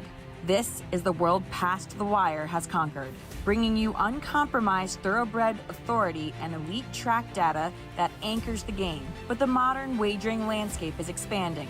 Every sport, every line, every prop, and every high leverage future, we decode the metrics across the entire board. From game day spreads to the explosive new frontier of prediction markets and event contracts, we give you intelligence to dominate the modern financial exchanges. Because in the end, it's a battle. You versus the house. You versus the other players. In this arena, we fight with you. We are your ultimate edge. Welcome to the Ultimate Wagering Network. Subscribe to Past the Wire TV and turn on notifications, because when the dust settles, Nobody does it better. Saturday morning, 6 on the radio, 11 on JFMN.TV.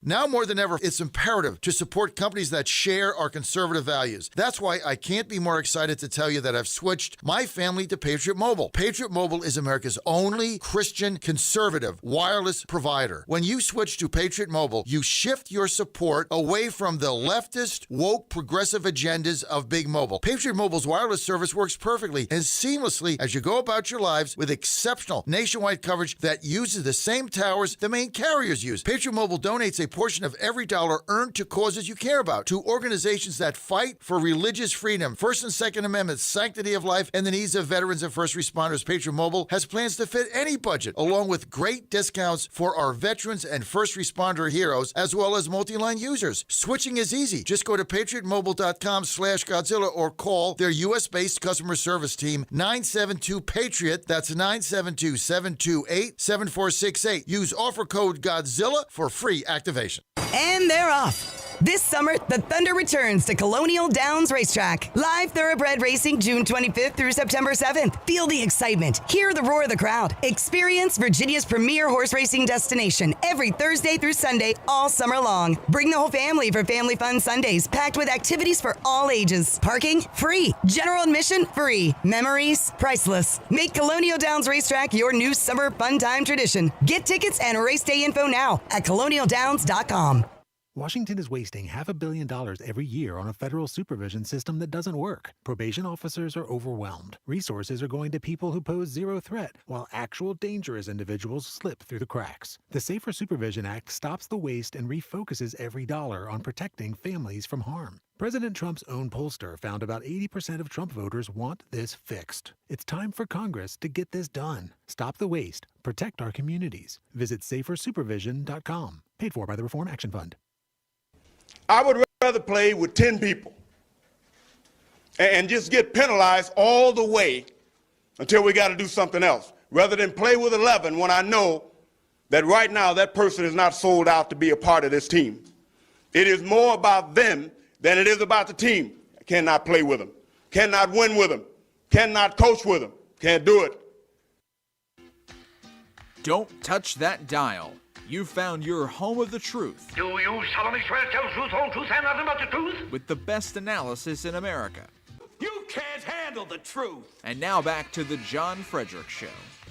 TGIF, Colonel William Dunn coming up back here in a minute. This segment brought to you by our great friends at Vape Technology. You know what? Those of us that were smokers like me, several packs a day, pack and a half a day, had to get off it. Vape was there for us. A lot of my friends vape. A lot of people vape. Got to be over 21, just like alcohol or cigarettes. No different. But the vaping industry is under fire. What? From big tobacco. Now, President Trump got a huge part of the vapor vote. We just asked the president to follow through on your promise. Whatever you're doing, follow through on it. That you're going to save the vapor industry from all of the big stick cancer lobbyists that are trying to put vaping companies out of business. And the majority of these are small businesses on Main Street owned by mom and pops, right? And they serve the vaping industry. And so all that we ask is for fairness, right? The Biden administration, they were determined to eliminate the vaping industry because they were all getting money from big tobacco that go to Congress with their, $20,000 Rolex watches, their $15,000 Armani Italian suits, right? It's all they do. And the vaping industry is represented by small businesses and people that want to vape and get off cigarettes. And a lot of them have been able to do that, like me. And so for more information, go to vaportechnology.org. That's vaportechnology.org. Get more information there. Support the vaping industry. We need your help. Vaportechnology.org. And this message has been paid for and authorized by the Vapor Technology Association. Okay, let's get back to Colonel Dunn. And Dan, do me a favor, key up clip number 7.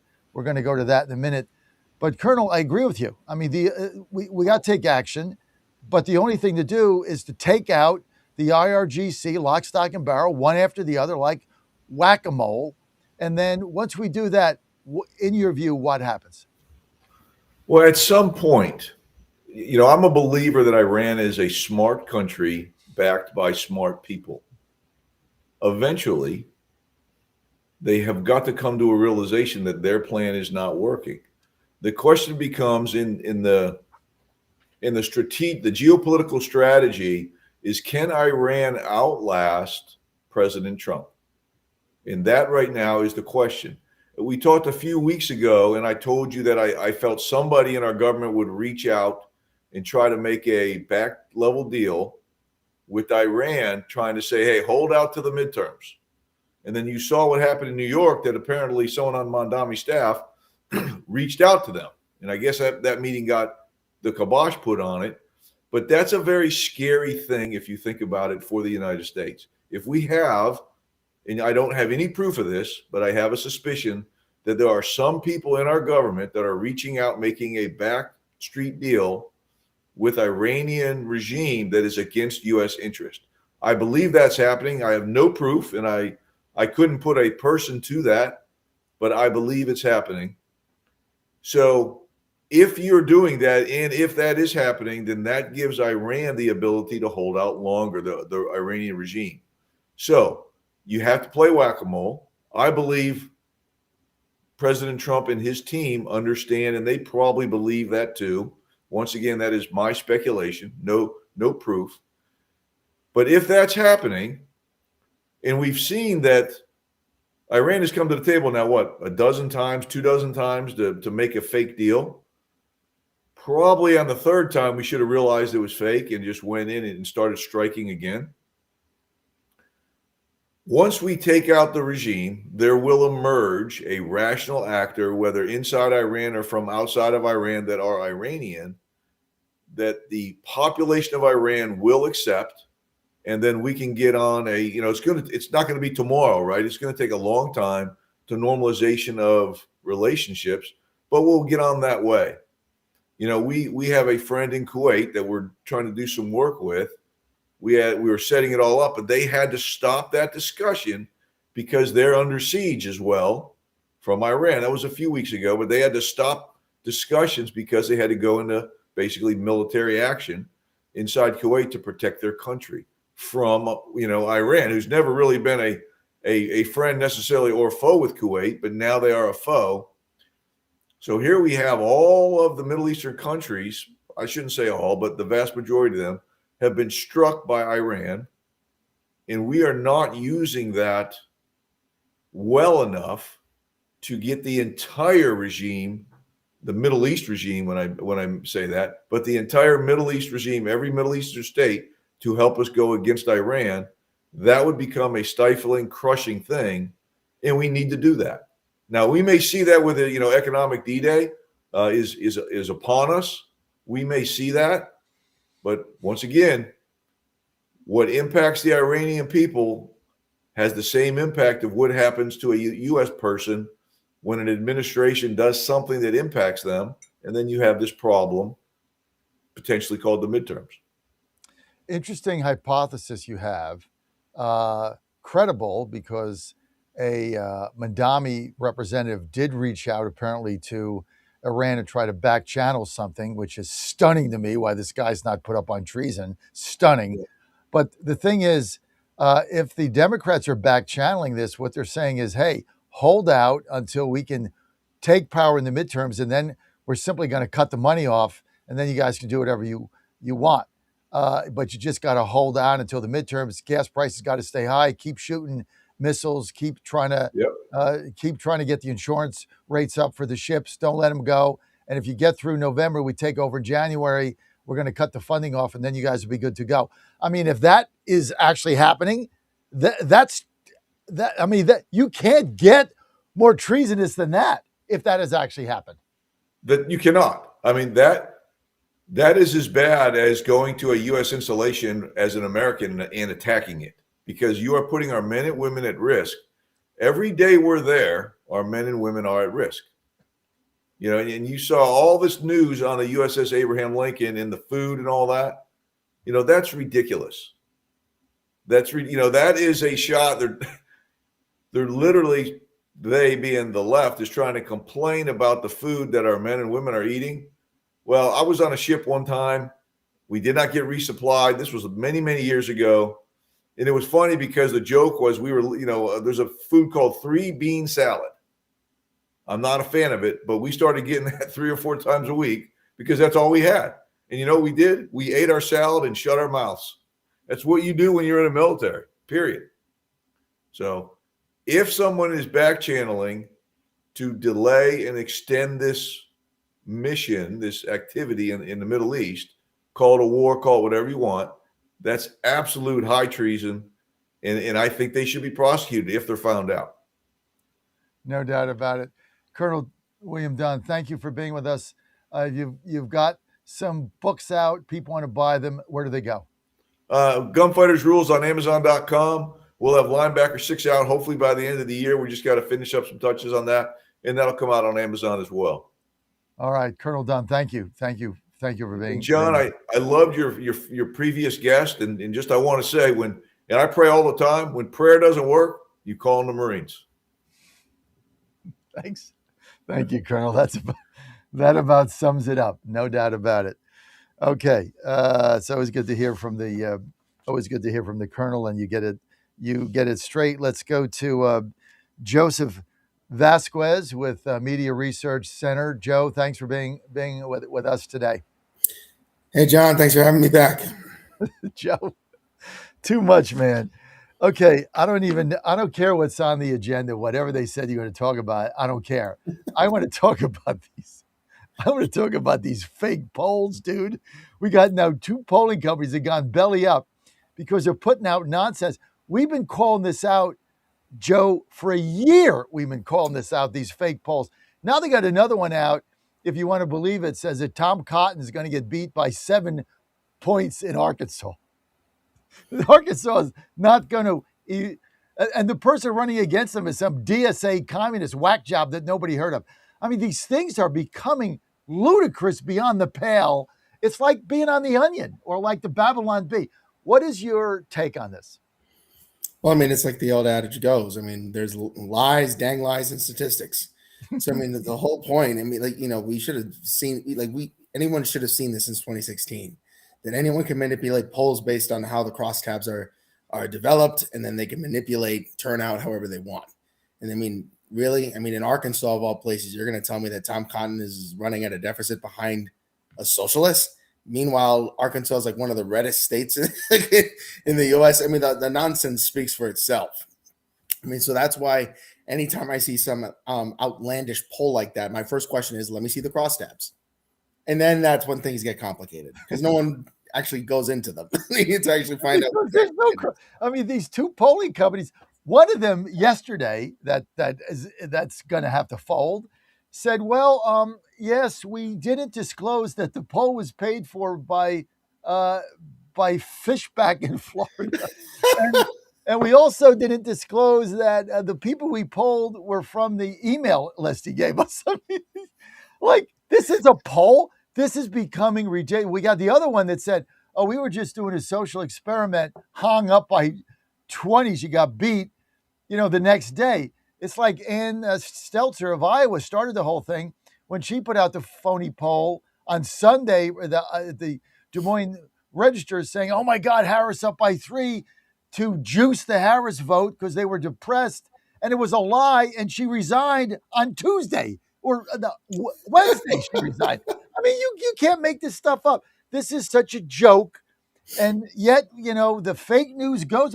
It doesn't matter. And for that social experiment, it was kind of funny because they gave the fake news a fake poll and they all ran with it. Nobody even checked it because that's the narrative they wanted. Oh, no, absolutely. And then, my question is, what? Let's do a poll of the pollsters and see where they lie on the political spectrum. And that should give the American people some sort of inclination on what the agenda is actually going. If I was going to bet on what the political inclination of these pollsters are, I would say that they're vastly left wing. I mean, but of course, that's just speculation. I don't know if pollsters would actually agree to be polled themselves, but that would be an interesting research point to find out. All right, Joseph Vasquez with us, Media Research Center. Joseph, let's get to the Federal Communications Commission, who I do business with. I'm actually buying a station right now, so we're waiting for their approval on it. So Ann and I cross every T, dot every I. We're crystal clean, like a hound's tooth. We don't violate anything because we view the license as a privilege. It's not a given. It's a privilege to be able to have those 23 licenses that we have. But this week, Disney says they're going to sue the FCC, which is seeking to block the agency's early broadcast license renewal proceedings for ABC. I just got to get you. Come on, this is funny as anything, man. I got to get your take on this. Well, I mean, the insulting thing about it is that they make it a free speech issue. And I'm like, you signed a contract, you numbskulls. You either serve the public interest or you don't. I mean, so if you are having Sonny Hostin on The View, which is billed as a news program, by the way, I mean, that duckling hen, whatever you want to call it, that chicken coop that's called The View. I mean, it's called a news program, and you're having Sonny Hostin go on there talking about how the American people need reparations. Oh yeah, that's serving the public interest.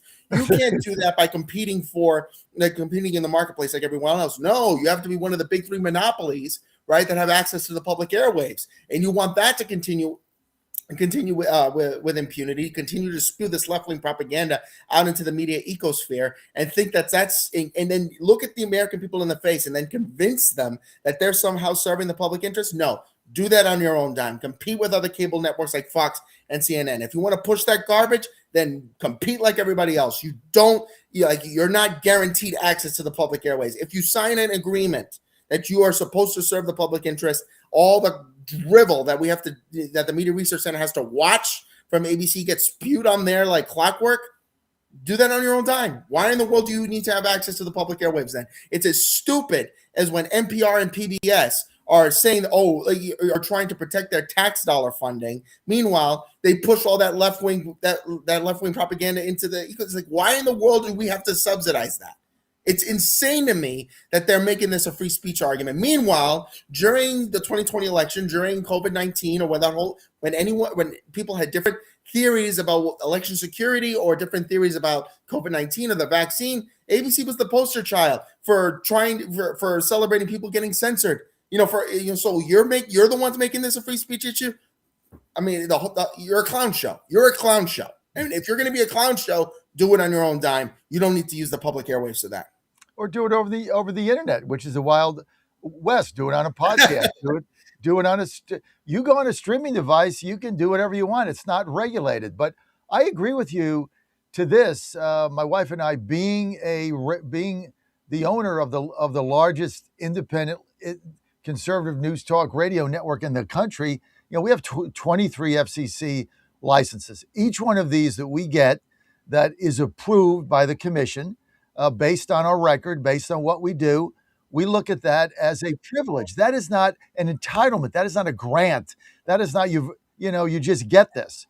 You've got to earn that, and then you have to abide by the rules. And there are very stringent rules that the FCC goes, because you are granted a public airway, a license to put your content on the public airways. And so there are not a lot of rules, dude. I mean, it's not like there's this long litany and every day you got to read it over, check a box. I mean, there's very simple things. Fairness is one of them. And it's not like Obamacare. No, I mean, it's pretty simple. And I think what Brendan Carr is saying here is, look, we're going to review your license renewal. And the reason we're going to review it is because you're not serving the public interest, because you become a one-way espousal of every left-wing cause imaginable. And then when the president has a speech in the Oval Office that could have been on anything, you don't carry it because you don't like the president, or you don't like what you think might be the content. You don't know what he was going to say. That was live. You don't know what he was going to say or what was going on. You have no idea. And you simply make the decision, I'm not going to carry it because I don't think it's not serving the public interest. That's the problem. No, I mean, you hit the nail. You hit the nail right on the head. I mean, the thing, and it just goes right back to my point. I mean, ABC thinks that it's a given that you should have access to the public airwaves. I remember during the presidential election, I think there was once Kamala Harris came in, there was a study that the Media Research Center had done. I can't place the exact author. I want to give a shout out to the person who did it, but they did it. We did an analysis back then over the coverage, the media coverage by the networks, including ABC, the positive negative comparison between how they were treating Kamala Harris versus how they were treating Trump. ABC News in particular gave Kamala Harris, during a certain span of time, I think prior to their debate, 100% positive coverage. I mean, literally, 100%. What is 100% positive media coverage? And somehow that's serving the public interest with no scrutiny whatsoever. But meanwhile, you have no problem just trying to keep Trump off the air because you don't like the things that he says. Okay, then fine. Be like MS Now, the whack jobs at the former MSLSD, or be like CNN and compete in the marketplace. You don't have to have access to the public airwaves. And the fact that you're complaining that there's just simply a review of your license renewal, it's insane to me. So now Disney is trying to sue. Like the House of Mouse is trying to sue to try to get them to block. They try to get a judge to issue a preliminary injunction. And thank God the judge in this whole case refused that preliminary injunction. So that news was just released. I think it was yesterday. I believe so. All Brendan Carr and his team at the FCC has done is say, we're going to conduct an early review. How terrible. I mean, we're going to review whether or not you're in compliance with a license that we granted you and you signed up for. Like your competitors and like everyone else who has access to the public airwaves. Why in the world is this so complicated? Prove to the American people that you are acting in the public interest and not just one big Democrat megaphone. Why in the world is that so complicated? Because they know that's exactly what they're doing. That's exactly what they're doing. They're amplifying the left-wing message, and they do it with impunity. So my answer is the same thing that happens with NPR. Do it on your own dime. Do it, compete in the marketplace like everyone else. The American people don't need to subsidize that. Well, the whole thing is absurd. And what Brendan Carr has done is absolutely appropriate. And if you're doing a review, defend the review. You got a bunch of lawyers there. You know what the FCC laws are. You know what the rules are. Defend the review. And then if it comes out fine, you're fine. If it doesn't, you're going to have to, there's going to be consequences to that. Otherwise, there's no FCC. Otherwise, the rules don't matter if you can do whatever you want. And if you want to do that, go on the internet, do a podcast, be Joe Rogan. You can throw around the F-bomb 50 times. Doesn't matter what you do. It's not regulated. It's the Wild West, and you're good to go. But if you want to get a license in order to go on the public airwaves, and there are a set of rules that you sign up for when you accept it, well, then you got to follow those rules or you don't get it again. What is so hard about that concept, Joe? It's like it's like when you get a driver's license and then you drive recklessly on the highway and the government decides to review your driver's license. Yeah, exactly. You should have the complete right to drive recklessly on the highway and then endanger everybody else. All right, Joe, I got a couple of minutes. You've been doing this a long time, and a big shout out to MRC Media Research Center for pointing out all the hypocrisy that goes on. Have you ever seen the fake news in overdrive like they are now? Have you ever seen this?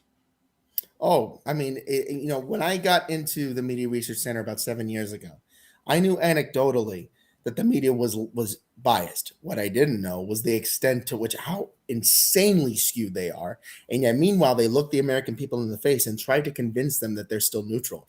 I just released a study. MRC Business just released a study recently, and you can check out this report on Newsbusters. What we did was we took the inflation rate of the Iran war, right? The average inflation rate over the past 5 months, March through July. And we found that the average inflation rate for all the doom mongering to the contrary was averaging 3.6%. And so what we did, since this was Trump's second year, is that we compared it to Biden's second year in office, the same period, March to July. And we found that the average inflation rate then was 8.6%. And the media then was treating that inflation rate like it was transitory. It was just a transitory blip and that it was coming down.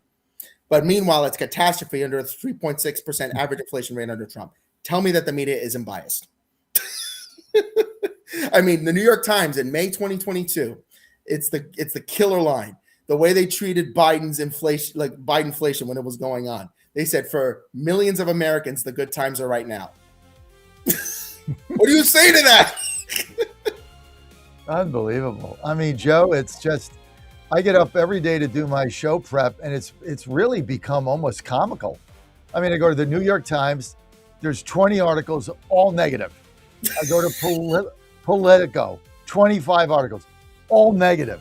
I mean, I can't. Then I go to The Hill, which there was a time where The Hill was my go-to place, The Hill, right? It was biased, but it was reasonable. I can't go there anymore. That's a joke.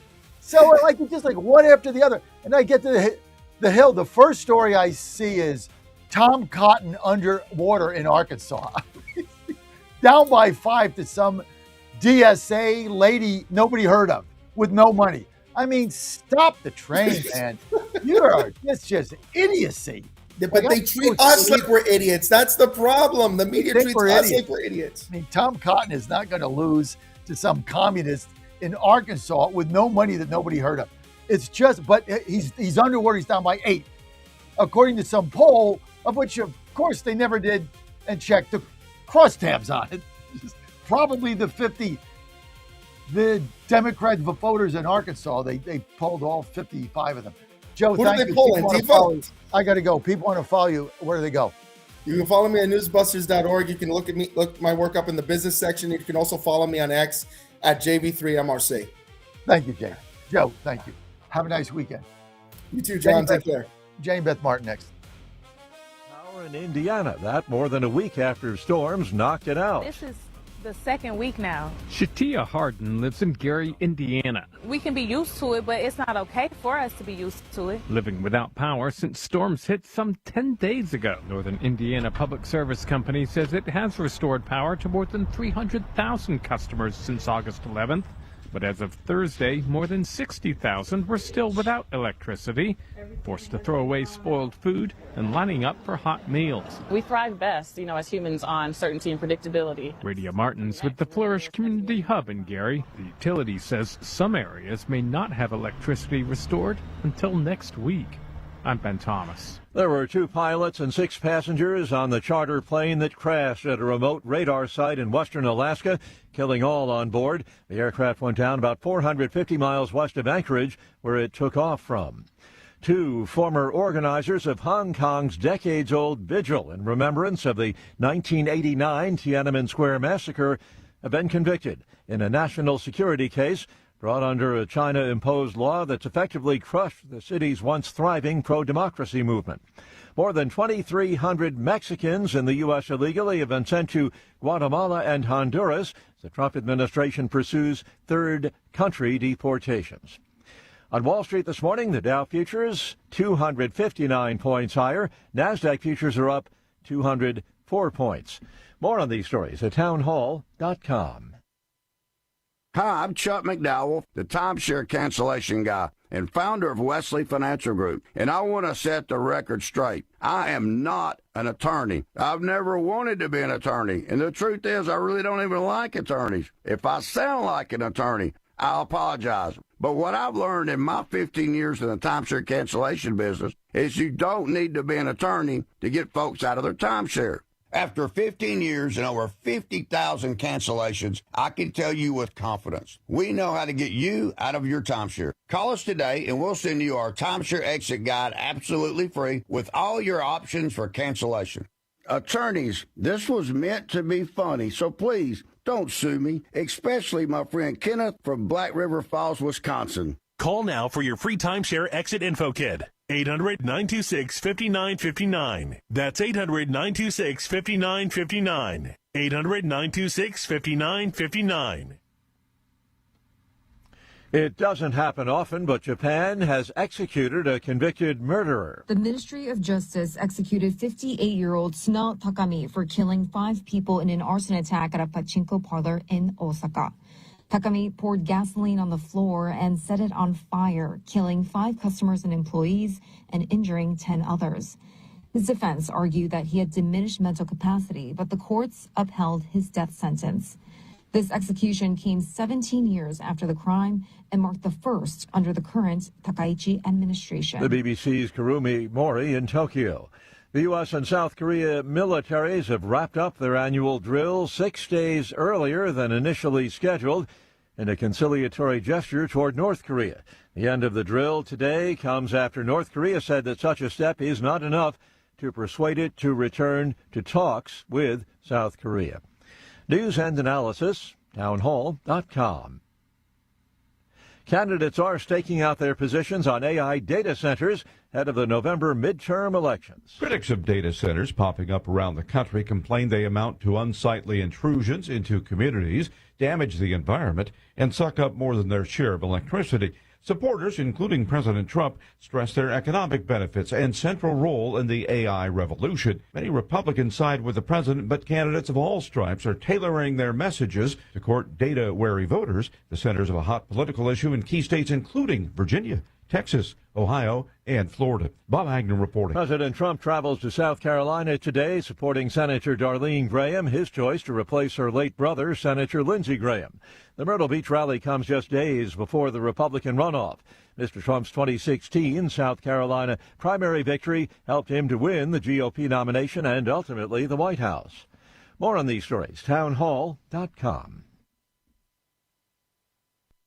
The Trump administration has brought positive changes when it comes to fixing our broken healthcare system. If we really want to make America healthy again, well, that starts at home. And that's where the Wellness Company comes in. You see and hear from the Wellness Company doctors all the time, and you know their products are the gold standard for keeping you and your family safe and healthy, giving you the opportunity to make sure you're prepared for whatever happens with their prescription medical kits. Additionally, the Wellness Company offers a variety of products, from parasite cleanses to methylene blue to weight loss and so much more. Make America healthy again starts at home. Do your part and protect the health of you and your family. Live a healthier, longer, and more satisfying life. Go to twc.health/Godzilla and order. That's twc.health/Godzilla. Use promo code Godzilla to save 10% today. Bad decisions limit future options. Make enough bad decisions and you will destroy your life. Listen to The Flatline with your host, Rick Hughes, every Sunday morning on the John Fredericks Radio Network. The Flatline describes a main line of resistance in your soul, built on God's Word. Join us every Sunday morning for 30 minutes of inspiration, motivation, and education, all without manipulation. That's The Flatline with Rick Hughes, heard here every Sunday at 8:30 a.m. on the John Fredericks Radio Network. Now more than ever, it's imperative to support companies that share our conservative values. That's why I can't be more excited to tell you that I've switched my family to Patriot Mobile. Patriot Mobile is America's only Christian conservative wireless provider. When you switch to Patriot Mobile, you shift your support away from the leftist, woke, progressive agendas of Big Mobile. Patriot Mobile's wireless service works perfectly and seamlessly as you go about your lives with exceptional nationwide coverage that uses the same towers the main carriers use. Patriot Mobile donates a portion of every dollar earned to causes you care about, to organizations that fight for religious freedom, First and Second Amendments, sanctity of life, and the needs of veterans and first responders. Patriot Mobile has plans to fit any budget, along with great discounts for our veterans and first responder heroes, as well as multi-line users. Switching is easy. Just go to patriotmobile.com/Godzilla or call their U.S.-based customer service team, 972-PATRIOT. That's 972-728-7468. Use offer code Godzilla for free activation. Washington is wasting $500 million every year on a federal supervision system that doesn't work. Probation officers are overwhelmed. Resources are going to people who pose zero threat, while actual dangerous individuals slip through the cracks. The Safer Supervision Act stops the waste and refocuses every dollar on protecting families from harm. President Trump's own pollster found about 80% of Trump voters want this fixed. It's time for Congress to get this done. Stop the waste. Protect our communities. Visit safersupervision.com. Paid for by the Reform Action Fund. Godzilla Wins, where you get the best insight and best information on how to win the most money ever. Guess what? GodzillaWins.com. Let's talk more winners. You heard the man. The all-new GodzillaWins.com is all about winners, with fresh daily picks by J-Fred and your favorite players from the Godzilla Wins team. Get your hot takes from the show, then click the website for the dough. GodzillaWins.com. GodzillaWins.com. Let's talk more winners.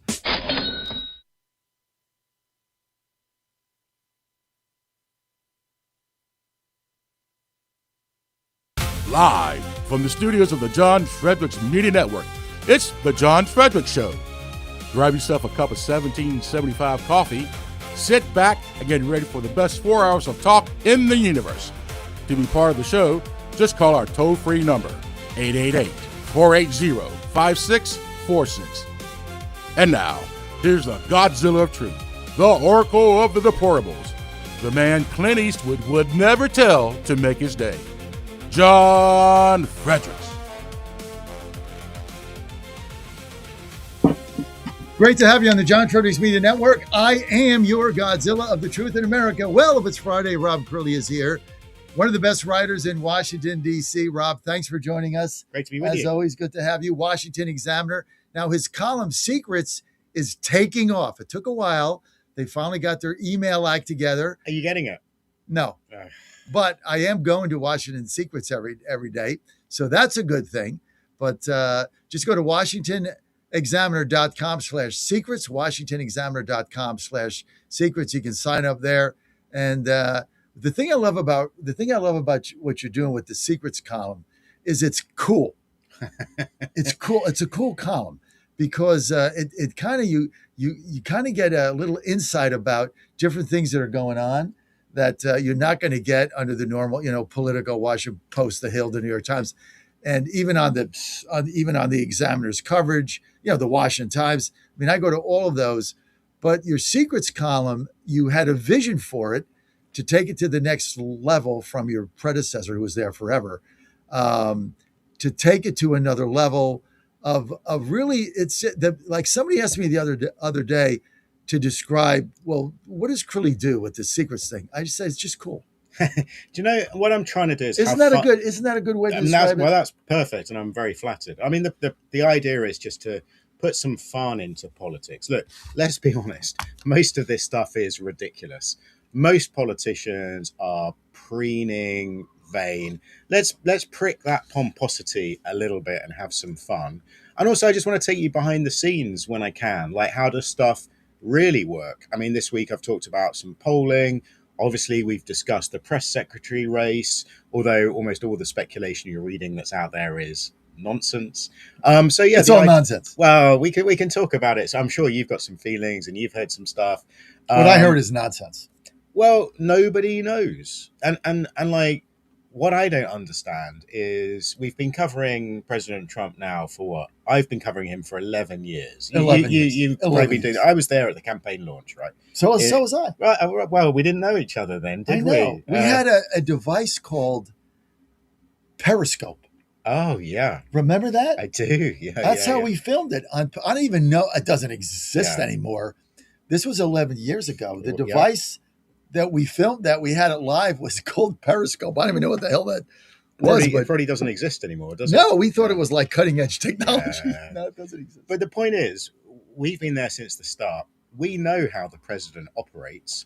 So somebody leaves a top role. There's no way President Trump the next day says such and such is the new press secretary. He probably has 100 names running through his mind. He's quite content to let this play out for a while. Let's be honest. He's got some things he would like the headlines to distract from. So every time he can inject the speculation and the debate about who a new press secretary is into the headlines, that's a good day for him. So I think this is going to take a while. And all the stuff you're reading at the moment, Scott Jennings is the front runner, I read. Entirely possible. But look, there's no way the president in his mind knows who his top three is. Yeah, this could go on for months. Scott Jennings, zero chance. So I was intrigued this week. The Daily Mail, my former employer, had a story saying he was the odds-on favorite now. They said he'd had lunch recently with Susie Wiles. And then it also quoted somebody close to Scott Jennings saying the job is his if he wants it, and he wants it. Now, what's the surest fire way to knock yourself out of the running? It's to be seen to be lobbying. So I read this piece and I was like, are Scott Jennings people really sort of trying to inject him, insert him, push him forward? And you know what? I wondered if this was an attempt to kneecap him. Somebody playing mischief, calling up a journalist saying, you'll never guess what I've heard, as a way of trying to take him out of the race. I wondered if that, because this week it's been all Scott Jennings, hasn't it? It's been all Scott Jennings. And we know that other people who've inserted themselves into the conversation have come a cropper in the past. It hasn't worked Just out. like Glenn Youngkin was going to be the vice presidential nominee in Milwaukee. You talk yourself Same up. thing. There's nothing the president hates more. Hates that. And he's lobbying for the job. There was another person that lobbied for the job as well the last time, and I forget, it was one of the women. Alina Haber, maybe? No, it was the last time. The last right, time right. when Huckabee left and she was lobbying for the job. And it just doesn't work. I mean, it doesn't work. I think that going into the midterms, you're not going to take a chance. No. You're just not going to take a chance. And you're going to name somebody that's inside the administration that you can trust, that is within that circle, that they know. They're going to get somebody from the outside, not at this most critical time. Now, you might get a Scott Jennings in the fourth year of his term, where it's a little bit different. But you're not going to get that now. It's going to be somebody inside. But if you see right now, there's no press briefings. No. Which I think it's a month tomorrow since we last had one. I think it's to his benefit now. Just don't do them. You control the message. You're going to this convention in Dallas. You'll be there. Right? I'll be there. Yeah. You're going to this convention in Dallas. But, the insight that you give, like you just did, like that, that's what makes your column cool. Well, I appreciate that. I mean, there's nothing I love more. So first of all, I love pricking the pomposity of politicians. But even more, I love pricking the pomposity of the Washington media class. Everybody is telling you they know what's going on. They don't. They do not know what's going on. I don't really know what's going on, but I'm prepared to say it. So coming back to the press secretary thing, it's interesting what you say about somebody from inside the circle, because a lot of the names that get mentioned are the big Fox News names that we know about. So we talk about Scott Jennings. I mean, he's on CNN, but what I'm talking about, the people who are already out there in front of cameras. Now, if you've got your media empire, if you're already a contributor on a couple of $100,000 a year, you're writing books, you're writing magazine pieces, do you want to take that pay cut? Do you want to saddle yourself with an administration that's going to have a couple of very difficult years? You look at where Caroline Leavitt came from.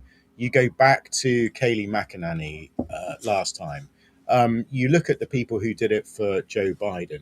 These are people on their way up who want to secure that big television deal. So I think the name I'm going to keep an eye on is Roma Daravi, who was Deputy Communications Secretary first time around.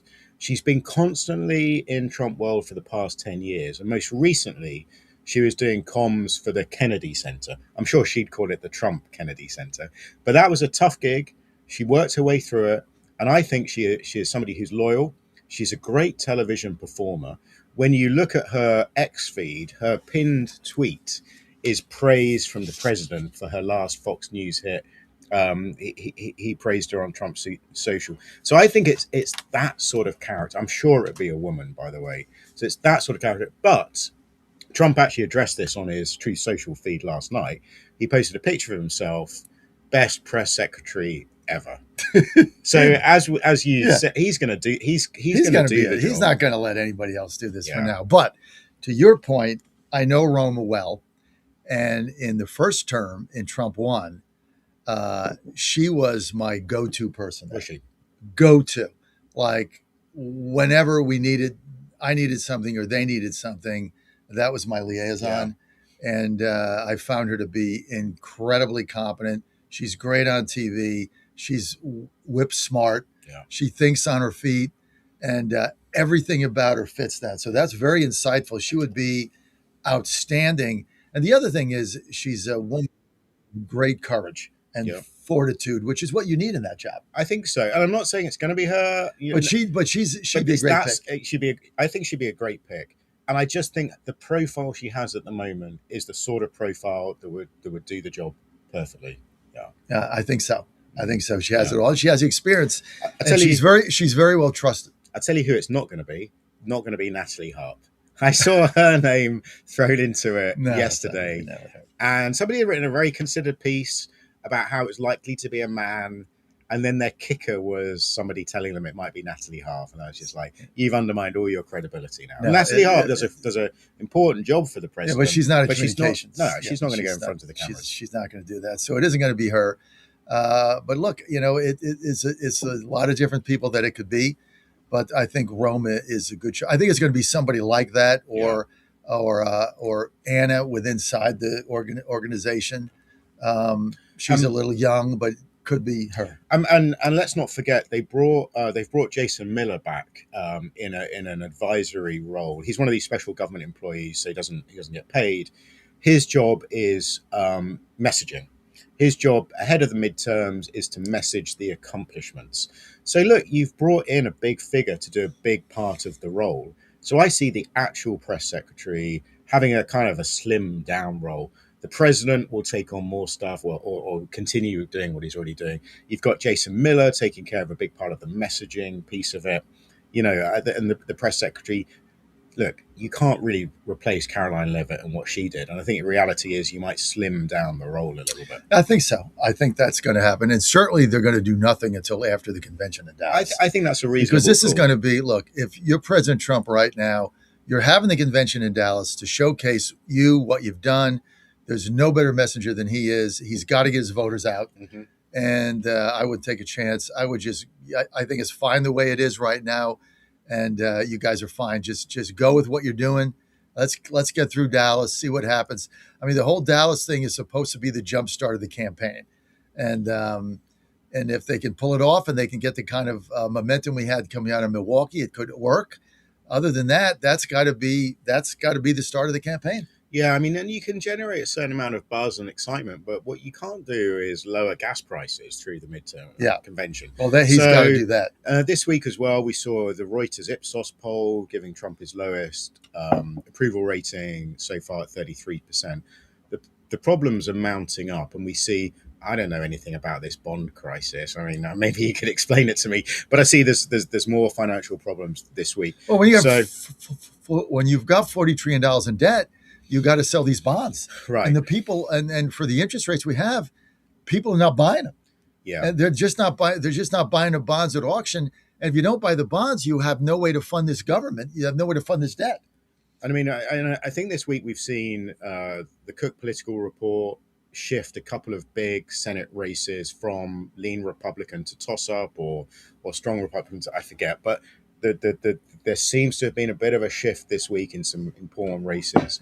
The White House and the allies need to get their act together. They're sitting on a massive war chest, which we haven't really started. So I'm not saying this is all over, but I think the president and his team have had a bad week and really. No, it's not been a good week. Out, when gas prices don't go down and the Iran war continues on and the message is garbled and the fake polls are out there, it's just not a good week. And the fake news and the coverage is like 99-1 negative Trump.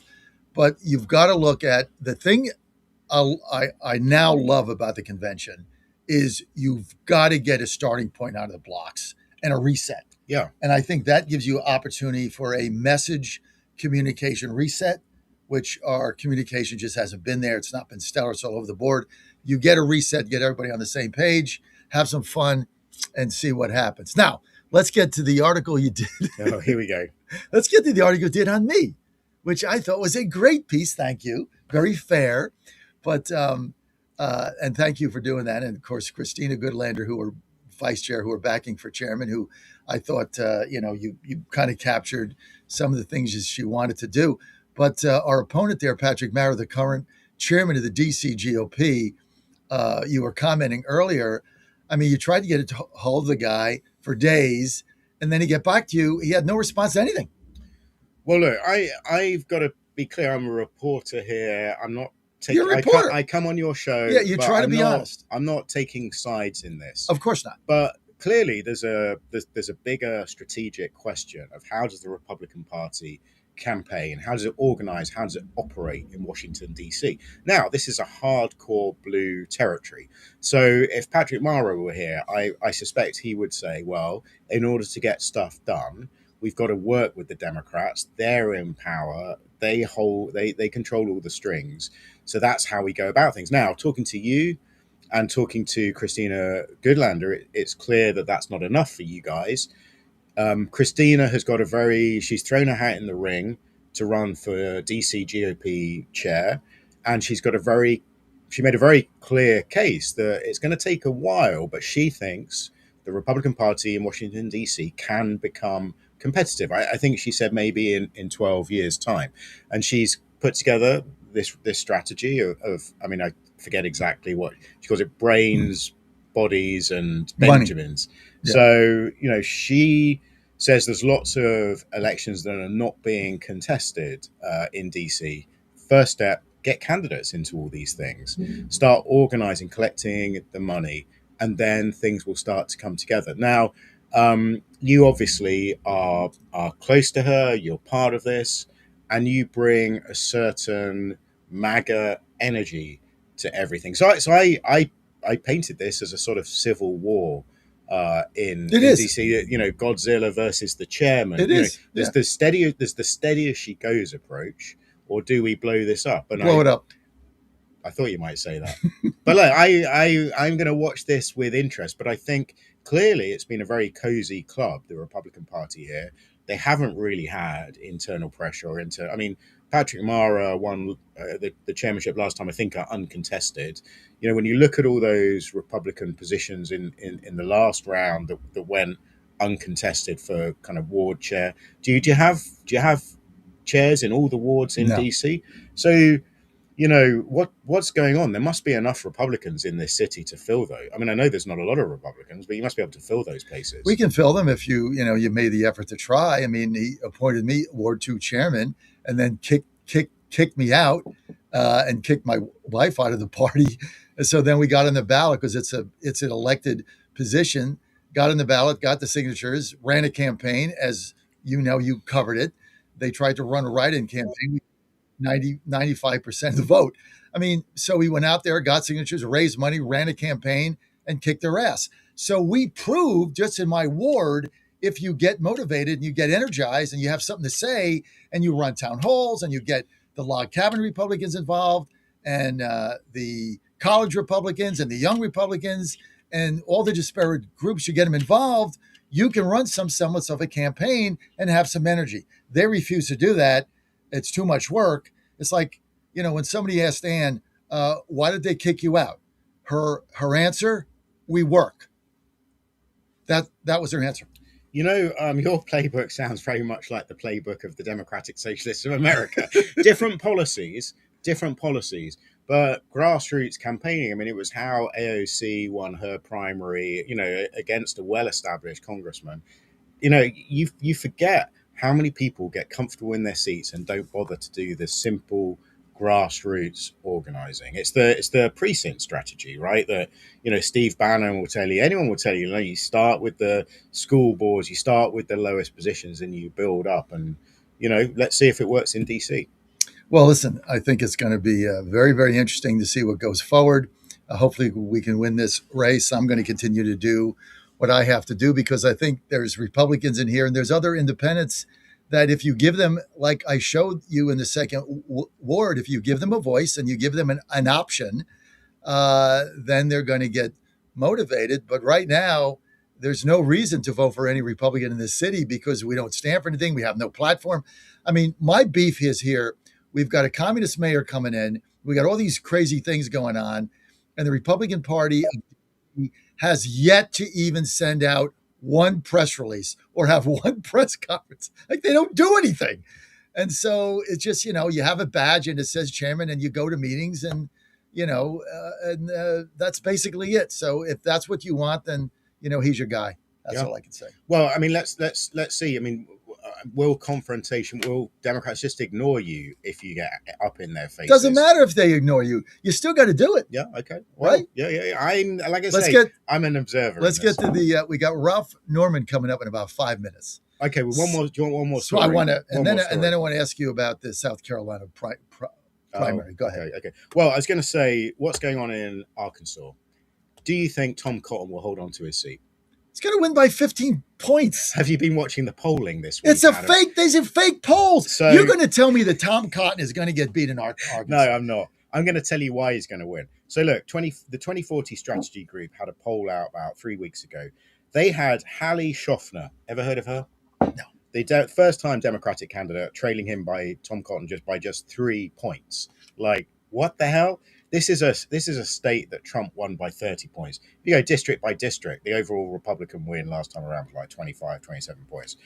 So my friend James Johnson at Jail Partners tested this. He was like, I don't believe these numbers. So he did a poll, which he gave to me on Tuesday. We published on Wednesday.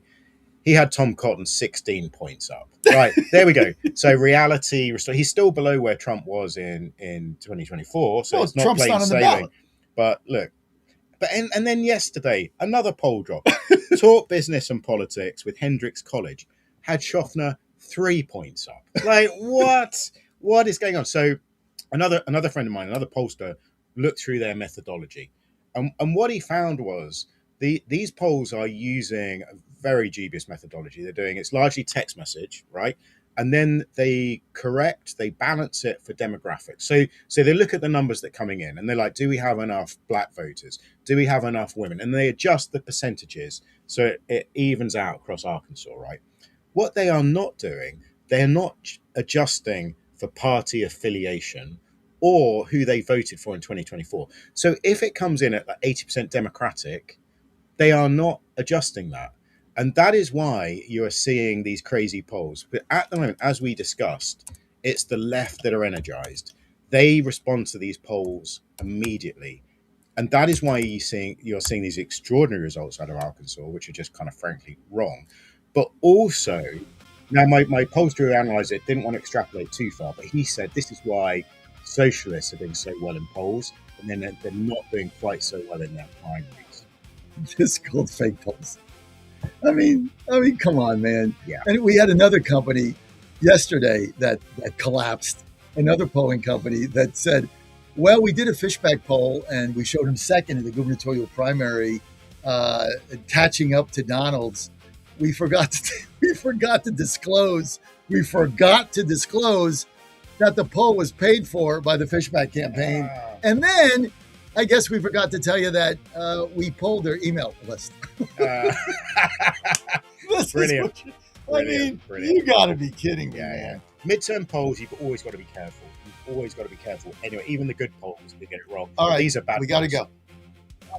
Prediction. You can do it on Kalshi. I don't do Kalshi for obvious reasons. You can do it on Kalshi.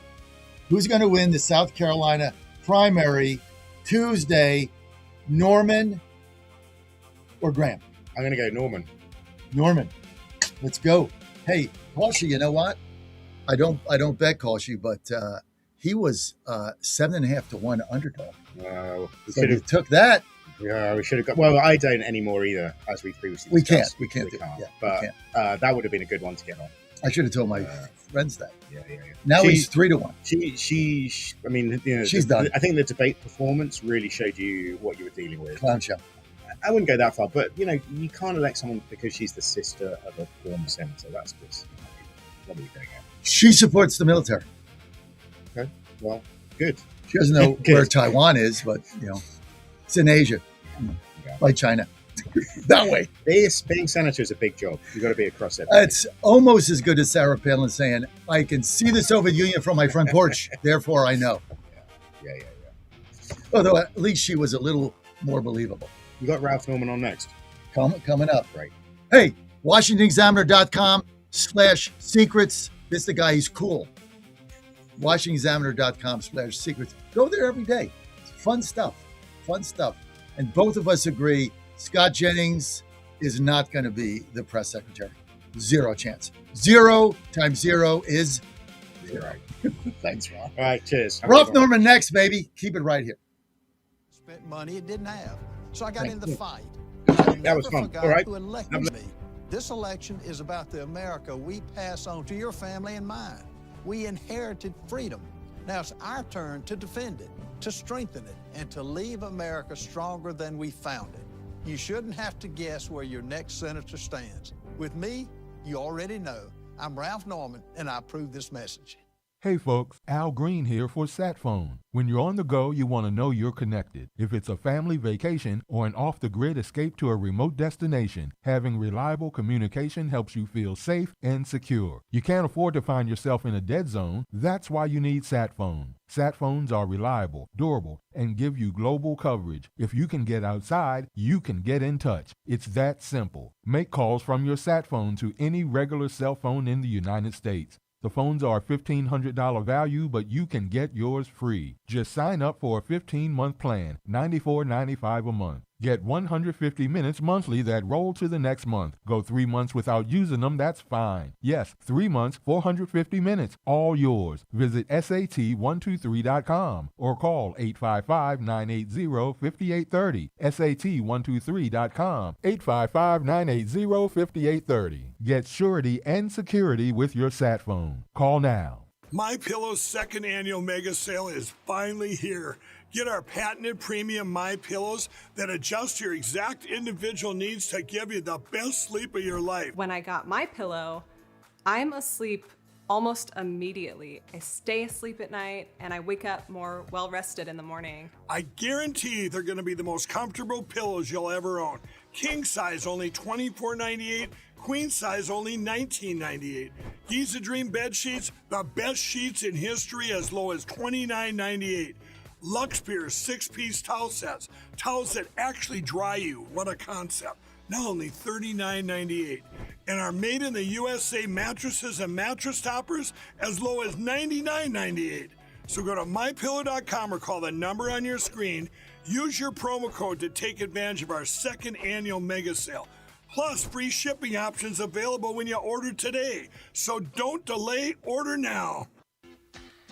Don't touch that dial. You found your home of the truth. Do you solemnly swear to tell the truth, whole truth, and nothing but the truth? With the best analysis in America. You can't handle the truth. And now back to the John Fredericks Show. No, you got him. Great to have you back. Coming up right here live. I'm in Washington, D.C. Your Godzilla of the Truth in America. Congressman Ralph Norman, Freedom Caucus, running for Senate. This will be decided now on Tuesday. President Trump coming to Myrtle Beach. Tonight, full disclosure. We have endorsed Ralph Norman for U.S. Senate. We need a leader. We need MAGA. He's 100%. Never wavers. I can't be taking another chance like I did with Amy Coney Barrett. Done with that. I want Norman. I want change. I want leadership. I want toughness. MAGA 2.0, 3 things: courage, conviction, and determination. Norman brings all those to the table. So I'm unabashed supporter of Ralph Norman, and he's joining me now. Ralph, great to have you with us, sir. Great to be with you, John. I tell you, the Godzilla of truth is exactly that. I appreciate what you've done through your voice, and it means a lot. I'll tell you that. Well, I'm fired up about your campaign. We are leaving for Rock Hill. Dan and I, who you just engaged with there, Dan and I are leaving on Monday. We're going to do our show Tuesday a.m., we think, from your headquarters. We're going to be covering you Tuesday night live. And so I look forward to the big victory there. Let's get, okay. I'm watching the debate with my wife, Ann. We're just watching it. And I don't think this has ever happened to me. We're sitting there, and 3/4 of the way through it, we actually were embarrassed for Darlene Graham. Like, ever be like embarrassed for somebody? Like, oh my God, she just needs to get out of this race. It was the most pathetic performance I have ever seen. And I'm 68. I've been around the block.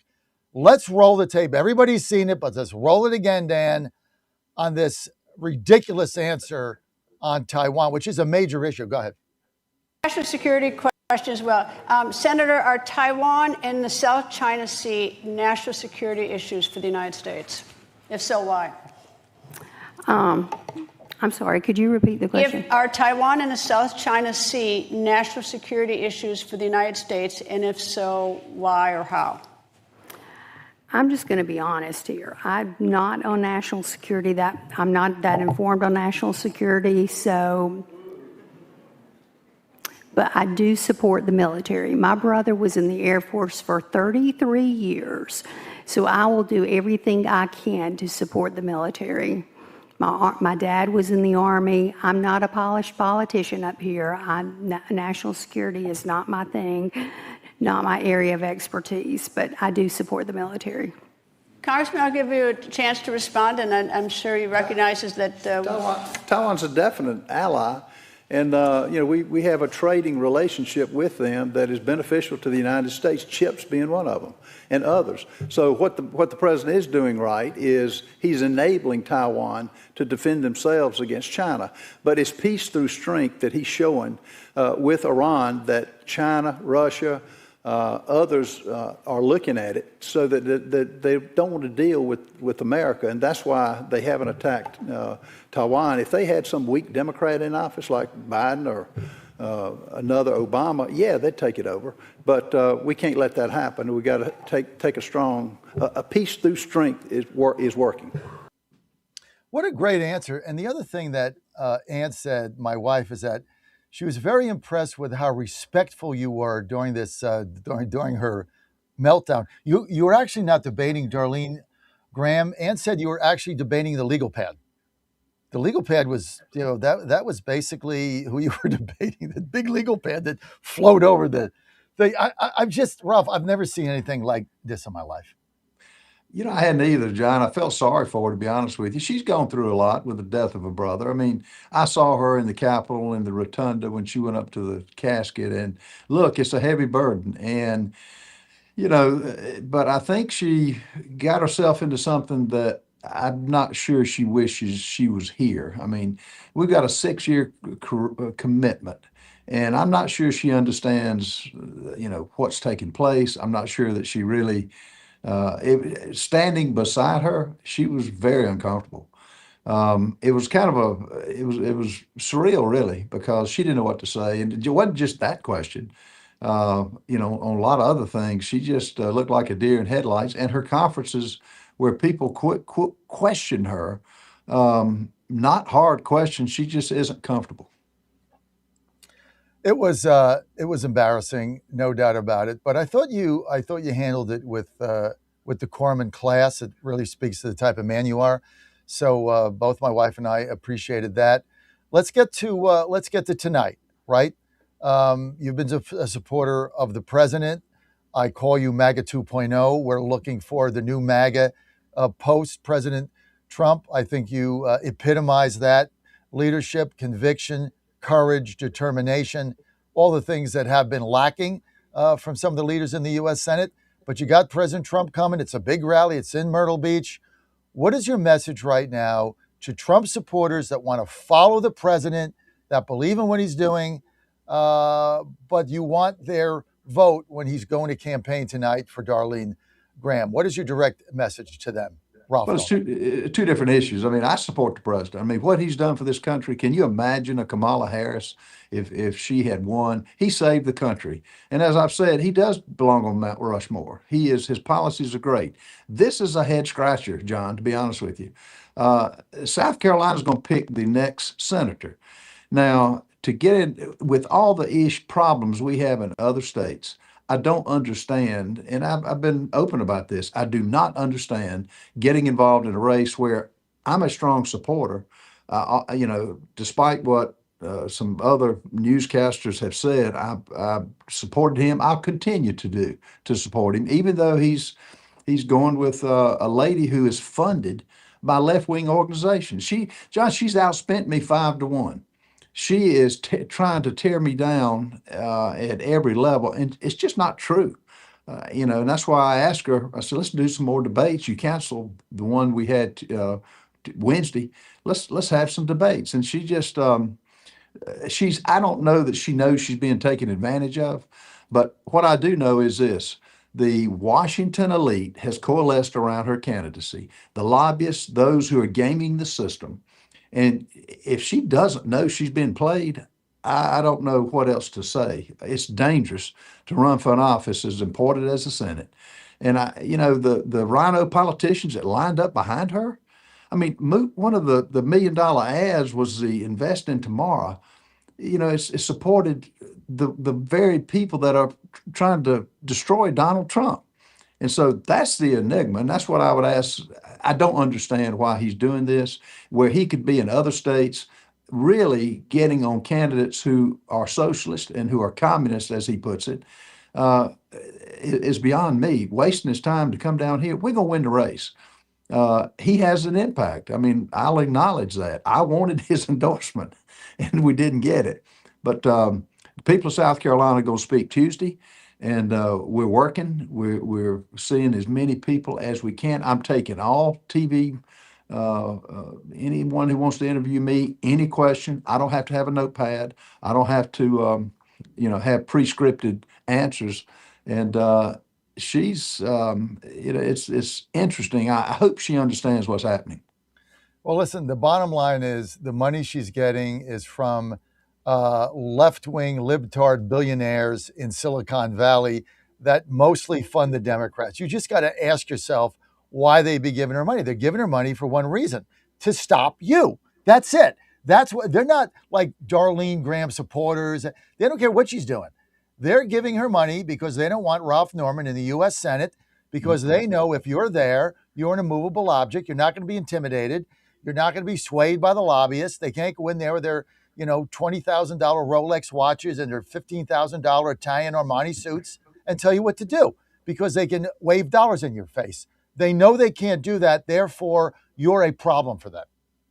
Yeah, and they know I will recruit good business candidates who have nothing to game the system by getting in politics. The problem we have today, and it's in the House, the 435 members, and the Senate, you have people who are gaming the system, who are professional politicians. At this point, with 40, I would argue far more than 40 trillion in debt. When you take Social Security, Medicare, Medicaid, Highway Trust Fund, we're swimming in debt.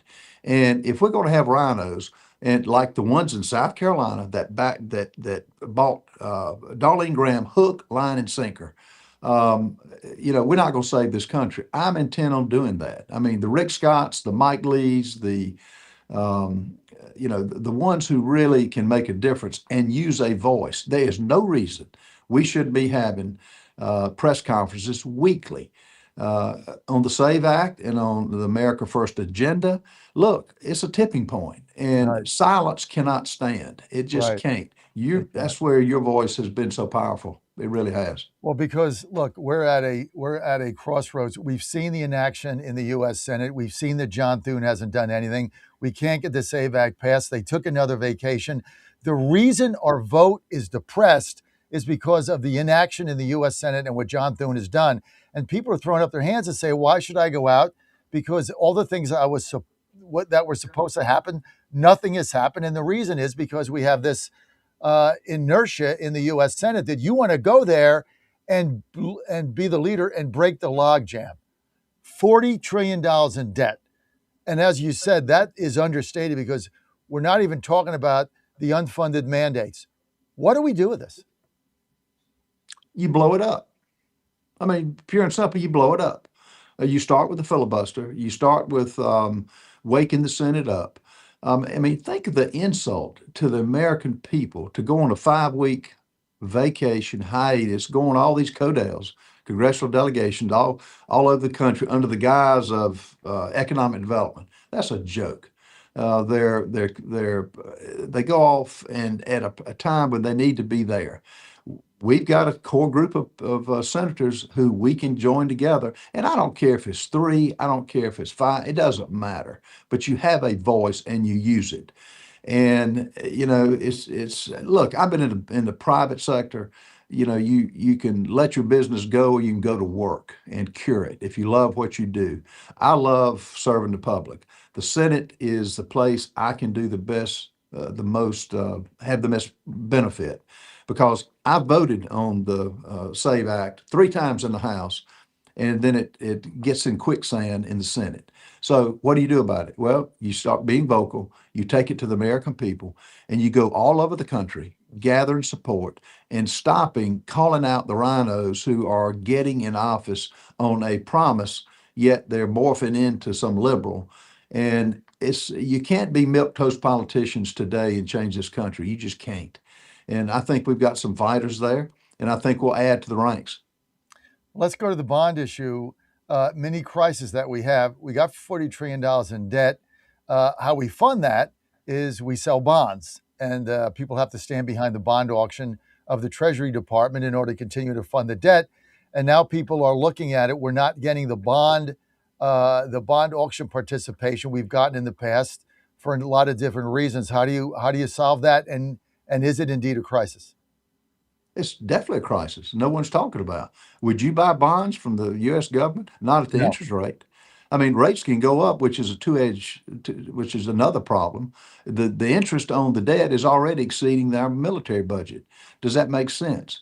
Now, you know, how do you do that? Well, you know, you start cutting. You start telling the American people, you know, the cancer in America is overspending. And how do you stop it? Well, you stop spending and you start cutting.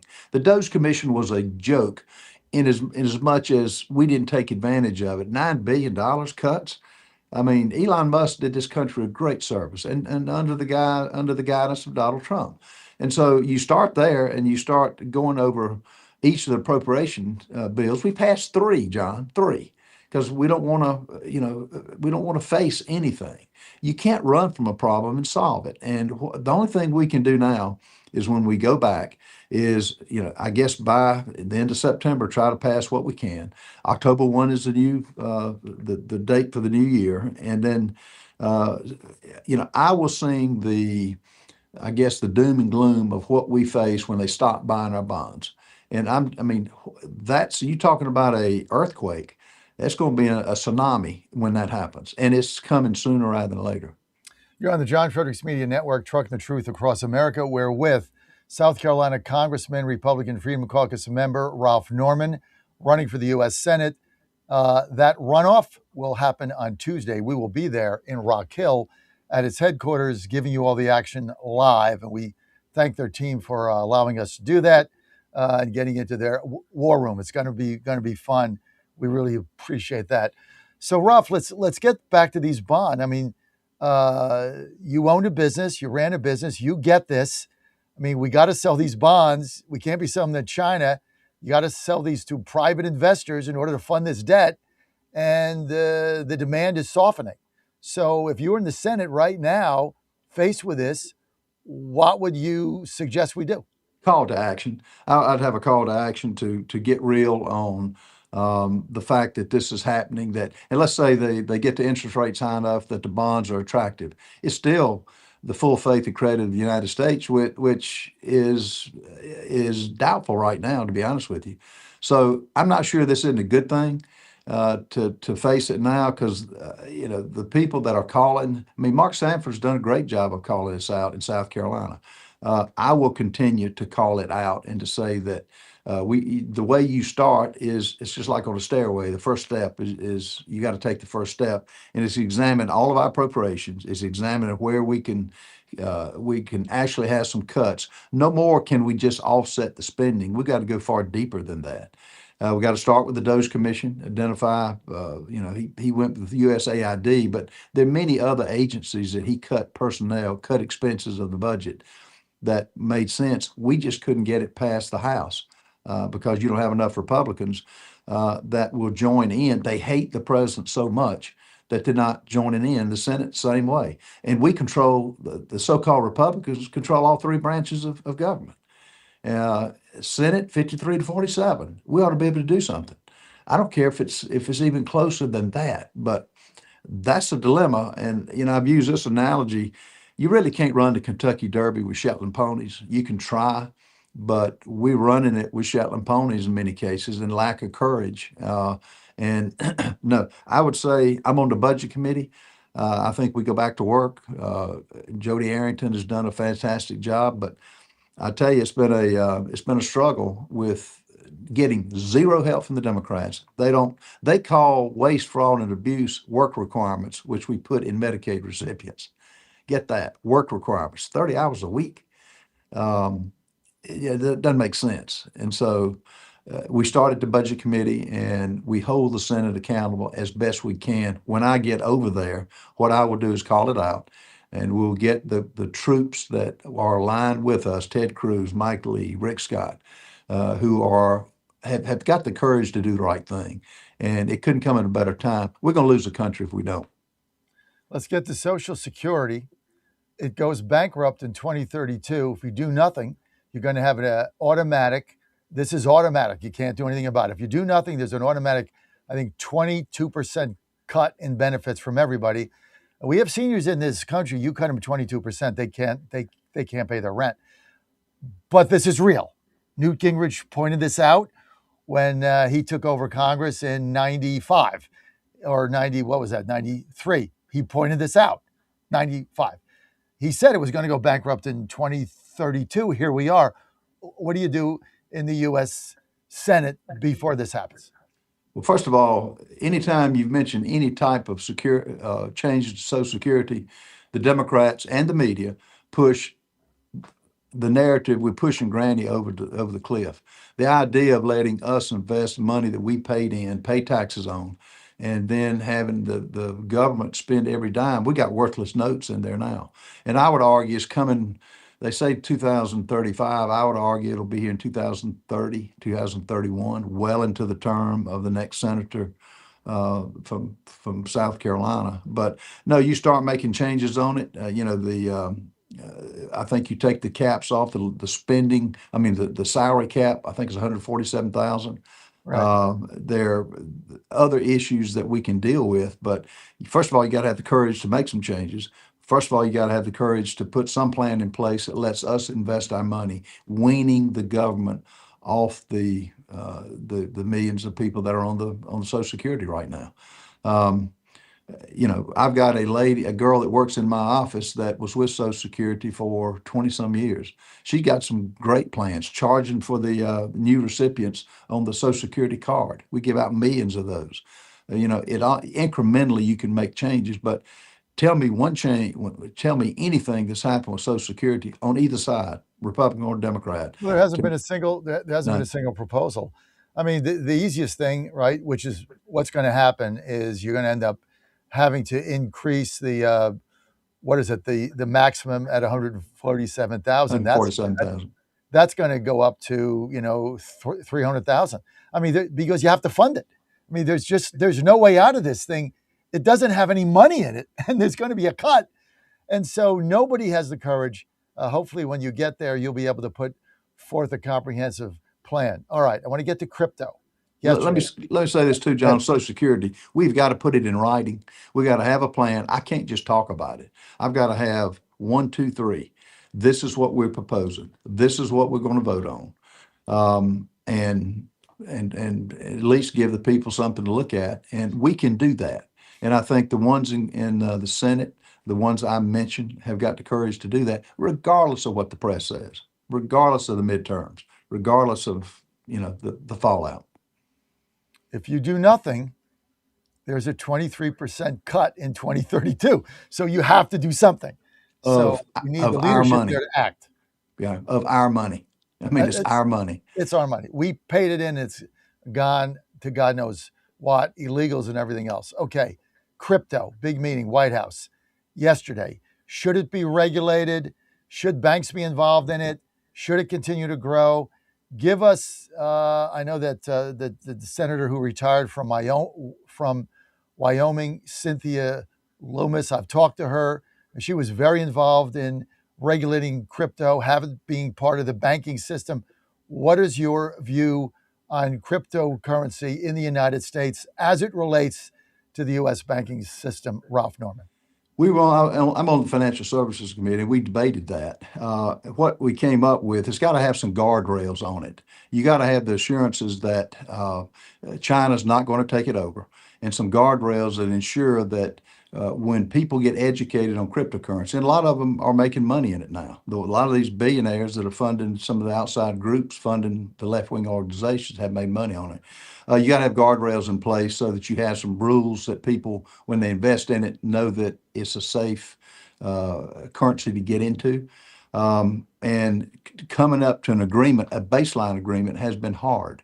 We came up with some guardrails, and it really never went anywhere because we couldn't get agreement on it. And again, we're having to do this solely with the Republicans in Congress, in the House and the Senate. What do you think the future of crypto should be? The future of crypto it's here. It's there. I don't want China regulating it, and I want them to play into the markets that they would want to do and take over. I'm not in favor of that. The United States has got to lead the way with it, and we've got to do it through get the banks involved and get them to come up with some type of agreement that works and that, again, safeguards is what we're going to have. Talk to us about, quickly, two more things. Talk to us about the strength right now of the dollar, and as U.S. Senator, what you would do to enhance that. The only way I know to do that is to, again, inflation is under control. But the only thing we can do is make sure that our debt is our biggest cancer here, that's not going to give us a clear path to solve our problems. Now, if we get the debt under control, get our spending under control mainly, that's what we're going to have to do. The economy is growing, but we're not going to grow our way out of the problem. The dollar will continue to be strong if we do that. If we don't, it'll continue to go down. Where do you stand on the proliferation of HB1 visas? Well, HB1 visas have been something that we've always talked about. We've tried to get some type of answer on it and make sure it works. Farmers need people to work in their fields and do jobs that others won't do. It's hot. I don't think money is the issue. I think it's getting it under control where the government involvement on what farmers and other groups have to go through to make sure the workers are taken care of. They're throwing their hands up in a lot of cases. But as what people in South Carolina are telling us, that it's getting so expensive now, it's reflected in the prices that they're having to charge, and some of them are just going out of business because of that. We just had a rebate, or companies just got a big rebate from the tariffs, billions of dollars, but they already raised prices to the consumer, and now they're getting corporate welfare. What is your view on that, Ralph? It's got to be weaned in. You got to wean it off of it. You got to control the subsidies. You got to control what comes back. Tariffs have worked, John, for the most part. The fair trade part, it wasn't fair under I don't think the Biden administration, definitely not the Obama administration, understood it. I think he put it in place. I think the exceptions were made in a right way to give companies that don't manufacture the product here to get it overseas at a reasonable price. So I think we continue that. But corporate welfare has got to stop, or at least be considered on what's the return on investment. The country cannot take, as it has been with the bailouts and what they've had. We don't have the money to do that. Final thing, President Trump mentioned the other day the potential revitalization of the Keystone Pipeline, which was basically sold for scrap metal by the Biden administration when it was about 1/3 done, cost all those jobs. As U.S. Senator, would you be in favor of doing what we can to reinstitute the Keystone Pipeline, or do you think it's beyond now what we can do? It's done. Well, your return on investment from the Keystone Pipeline at one time was good. I think it still is probably the right way to go. Look, we have to be energy independent. Keystone Pipeline was a big part of that. I'm sure the costs have gone up. It's been dormant under the Biden administration. The Trump administration put an emphasis on that, but you've got a group there that in Congress that does not want to be energy independent. They do not want to. They want to continue to buy oil from Saudi Arabia and other countries. And what the president's done to emphasize that has been the right thing. And let's see what the cost is, but let's get it underway. Well, that's the beauty of having a businessman in the U.S. Senate. I mean, that's what you just said. You got to get an ROI. You got to see what the cost is. You got to see if you can get the investment money to do that, so you can get a return on it. And if you do all those things, it works. But look, I want to thank you for your time today and being so gracious with it and answering all of our questions. We look forward to seeing you on Tuesday night at the big victory party in Rock Hill. Thanks for having us there. We're going to be live starting at 6 o'clock in Rock Hill, baby. Rock Hill's going to be rocking with Ralph Norman. It's 3 R's. Rock Hill rocking with Ralph. Oh, I like that. It's got a rhyme to it. I just made it up on the fly. I like it. I'm going to send I it. like that. I'm It's going like to the send God. it to That's why you're the Godzilla of truth. Ralph, people want to give you a donation that doesn't come from one of the Chinese, one of the Silicon Valley libtard companies in San Francisco. Where do they go? RalphNormanForSenate.com. It's as easy as that. RalphNormanForSenate.com. Ralph, thanks for being with us. My pleasure. See you Tuesday. Shout out to Brittany Yannick. Great hire. She's good. Oh, Very she's good. good. She's good. Johnny on the spot. I'm going to see her Tuesday. Thanks, Ralph. Thank you. All right. We're going to be right back. Included, the Pentagon and U.S. Central Command have offered almost no details on how the injuries occurred. However, officials say that the vast majority of those injuries are traumatic brain injuries. I'm Lisa Dwyer. Meta defending itself in federal court against allegations that its social media business harms youngsters. 4 states accuse Meta of contributing to a youth mental health crisis in the U.S. More on these stories, townhall.com. Hey folks, Al Green here for SatPhone. When you're on the go, you want to know you're connected. If it's a family vacation or an off-the-grid escape to a remote destination, having reliable communication helps you feel safe and secure. You can't afford to find yourself in a dead zone. That's why you need SatPhone. SatPhones are reliable, durable, and give you global coverage. If you can get outside, you can get in touch. It's that simple. Make calls from your SatPhone to any regular cell phone in the United States. The phones are a $1,500 value, but you can get yours free. Just sign up for a 15-month plan, $94.95 a month. Get 150 minutes monthly that roll to the next month. Go 3 months without using them, that's fine. Yes, 3 months, 450 minutes, all yours. Visit SAT123.com or call 855-980-5830. SAT123.com, 855-980-5830. Get surety and security with your sat phone. Call now. MyPillow's second annual mega sale is finally here. Get our patented premium MyPillows that adjust your exact individual needs to give you the best sleep of your life. When I got my pillow, I'm asleep almost immediately. I stay asleep at night and I wake up more well-rested in the morning. I guarantee they're going to be the most comfortable pillows you'll ever own. King size only $24.98, queen size only $19.98. Giza Dream bed sheets, the best sheets in history, as low as $29.98. Luxpear 6-piece towel sets, towels that actually dry you. What a concept. now only $39.98. And our made in the USA mattresses and mattress toppers as low as $99.98. So go to mypillow.com or call the number on your screen.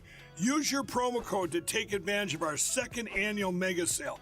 Plus, free shipping options available when you order today. So don't delay, order now. Washington is wasting $500 million every year on a federal supervision system that doesn't work. Probation officers are overwhelmed. Resources are going to people who pose zero threat, while actual dangerous individuals slip through the cracks. The Safer Supervision Act stops the waste and refocuses every dollar on protecting families from harm. President Trump's own pollster found about 80% of Trump voters want this fixed. It's time for Congress to get this done. Stop the waste. Protect our communities. Visit safersupervision.com. Paid for by the Reform Action Fund.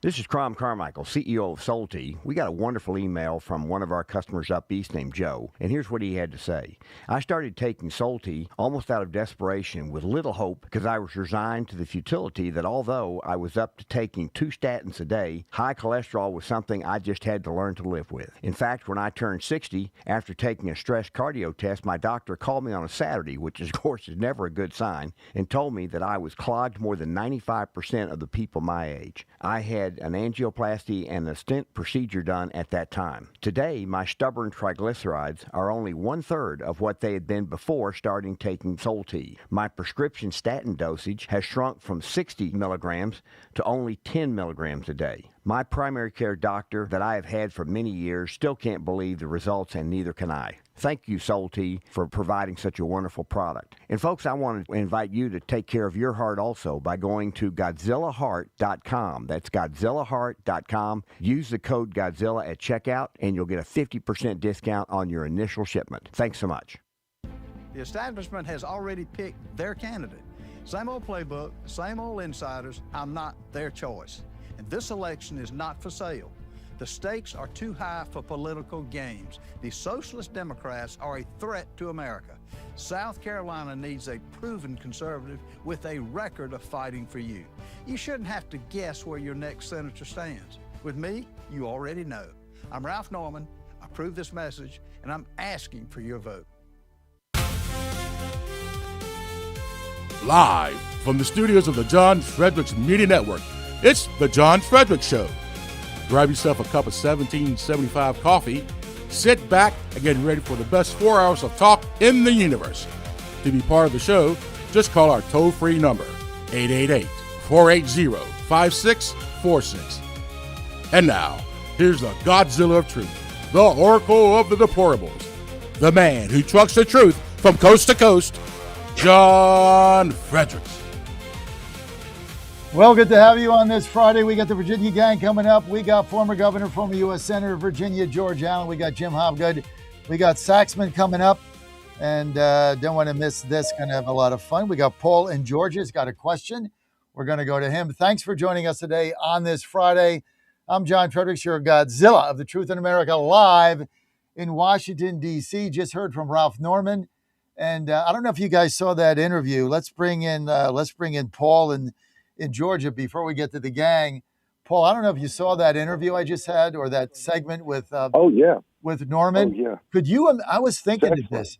I just texted him. I'm like, could you imagine that rapid fire questioning segment with Darlene Graham? Could you imagine if I did that? Impossible. I mean, I asked 15 questions in 6 minutes.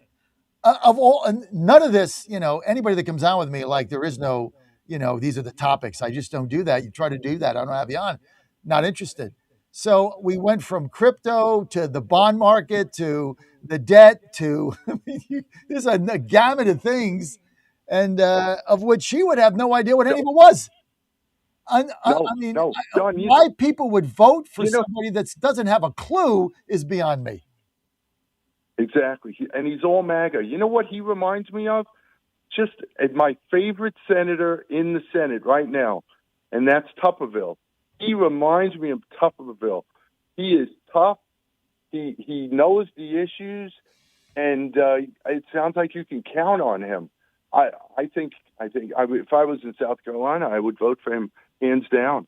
The one question I wanted to ask him, which I know is more of a local issue, I guess, but it has to do with immigration and the way the Muslims are not assimilating, his position on Sharia law. Well, let's That was it. But great interview. we'll bring the Virginia gang in, and Paul, you can stay on the line. Let's bring in former Governor of Virginia George Allen. Jim Hobgood ran for Congress, longtime voice of the UVA basketball Cavaliers, played there himself. And Senator Allen, thanks for being with us today on the Virginia gang. Or Governor Good to be Allen. with you. I know, right, Jim? Good to see you again. By the way, Jim, your son's doing a great job. You should be very proud of the job he's done. He's a fine young man, Jim. Well, thank you. I know he's happy to be with the John Fredericks Network. I know that. Well, we're having a lot of fun. He's getting his opportunity to host his first show on Monday the 30th. So he's fired up about that. And I said, look, you can't be a host and be the producer. You got to get Coleman in there and got to get in front of the camera and get your guest on. And, don't give me four hours of Ayn Rand and we're good. So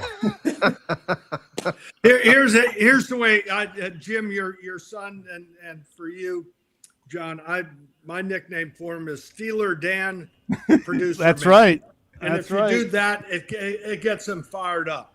That's right. That's right. I think we have two future guests for that show on the spot right here. It's like you guys are coming on that morning, right? Well, you get them on. They're like I don't know. I think I have an early tea time that day, but yeah. I don't drink tea. Listen, George, I just got to get to this. Look, I mean, governor, senator, right? I mean, you get this stuff. I mean, for the life of me, I don't get the Trump endorsement of Darlene Graham. I mean, that debate was an embarrassment. And I mean, I just asked the guy like 6 questions, all of them unconnected, deep questions from bond markets to crypto to banking to the strength of the dollar. And he rattled off his answers. I mean, I couldn't have gone through one question with Darlene. She doesn't have the knowledge. So I know Trump's backing her, but how do you see that race, George Allen? It's hard to say. And Susan's family's from South Carolina, and it's hard to say how the people in South Carolina. I'm not endorsing anyone one way or the other, but I did see that debate. I happened to be watching it Tuesday night. It was on Newsmax, and the question on Taiwan and others. It's up to the people, the Republicans in South Carolina, to make a decision. Ralph Norman's obviously very conversant on the issues, solid person. I thought the world of Lindsey Graham as well. Susan and I went to his funeral. It was a reunion and a lot of people appreciating Lindsey, who was just really knowledgeable, especially on foreign policy, strong national defense. He was, Reagan-esque as far as his policies of peace through strength and the U.S. being a positive force in the world. It's hard to say how South Carolinians will vote. Ralph ran for governor earlier this year. I don't know if there's any residual resentment or support. I think there's residual support, and I think that's why he came in second for their runoff approach that they have in South Carolina. That you have to get 50% to get the nomination. Georgia does that. Alabama, Louisiana to some extent as well, with the runoff. So we'll see how the vote goes. Whoever wins this primary, though, will win the election in South Carolina. This runoff primary is going to determine who the leader, who's the winner and the senator there. So this is fascinating. Emotion matters. I think that Darlene is a decent person, but her answer is, I'm not a politician. That's fine, and that can be persuasive to some people because they all want to throw the bums out. You're closer to President Trump than I am. I'd be put on the decoy plane. So maybe all of us are on the decoy plane, but you might not be. Of all the people on this show, John, you would not be maybe put on the decoy plane. So you'll have to ask President Trump. His endorsements, even in South Carolina, he first endorsed Evett, the lieutenant governor, and then it ended up a runoff with Attorney General Wilson, who I really liked, and I'm glad he won. Then he endorsed both of them, and he endorsed someone, and time after time, he's endorsing a candidate who cannot win in Arizona. He's endorsed a candidate who won the nomination for the Senate in Texas, and now this is a major, major worry for Republicans in Texas. So, as far as I'm concerned, President Trump's endorsements are not dispositive of who I estimate or judge to be the best candidate to win. Yeah, John, you normally don't think of the U.S. Senate as an entry-level position. The governor did it right. He was in the House of Delegates. He was in the Congress, got elected governor, and then the Senate. So he kind of worked his way up the ladder, which is more common. I think for President Trump, the number one characteristic he values is loyalty. And I think this is a loyalty play. I think he felt Lindsey was loyal to him in most ways. And I think it's just a follow-up to that. It's really going to be a fascinating race. Clearly, if you based it on qualifications, Congressman Norman is the guy. Darlene Graham, I guess she could learn the ropes over time if she does get elected, and I'm sure she'll be loyal to the administration. But it's going to be really interesting to see, and I think if she does prevail on Tuesday, it'll be a reflection of people just wanting to honor Lindsey Graham by voting for his sister. Jim, all really, really good points. Here's one thing about South Carolina, and I like this about it, is they think for themselves.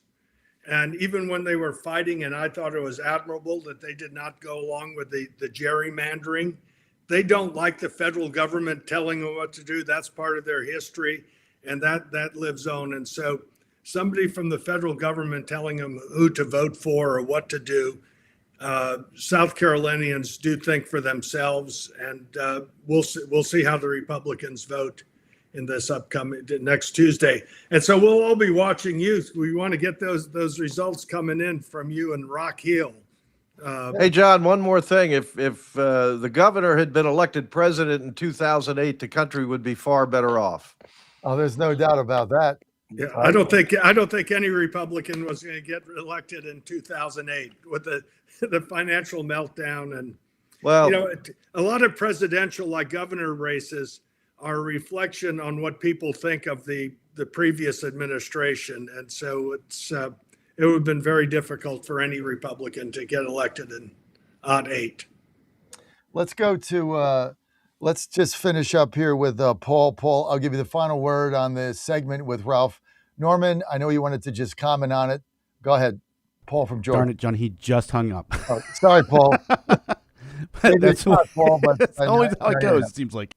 Yeah, well, I thought it was a good. Segment. I like Ralph a lot. Dan and I will be there on Tuesday doing our show there, and then of course our coverage on Tuesday night. Look, guys. Hey, by the way, when you go down there, if you're driving down there, the gasoline prices in South Carolina are better than North Carolina. North Carolina gasoline prices are better than Virginia's. Oh, you keep going south, you keep getting better. No. South Carolina's Tennessee and South Carolina have really good gasoline prices. Tennessee's the best in a variety of ways. We're gonna be there in 2 weeks, so hopefully. Where are you going to in Tennessee? Nashville. We just we're in the process of buying another station. That'll be our second one in Nashville, and we'll be covering the Tennessee Volunteers football, basketball, and baseball, and we bring in the Tennessee Titans in Nashville. So we'll be JF, you're speaking the governor's language. His favorite team to follow is the University of Tennessee Volunteers. Yeah. Well, you're gonna have to get my app and follow them and tune me in down there. We're going to be all Vols all the time. No, that's great. I know, right? In the Nashville area, Middle Tennessee is just booming. I know. No state income tax, gasoline prices are comparatively the best. They like freedom, right to work state. It's I like East Tennessee the best, but Middle Tennessee's really, really nice too. Well, that's where we're going to be, and hopefully that'll continue to grow. So we're looking forward to that. We can't talk about Virginia without talking about the horrific murder of this mom by an illegal immigrant that was let out. I mean, and they're covering it up again. Like the news media won't talk about it. Spanberger's hiding under a rock. She's part of this whole thing.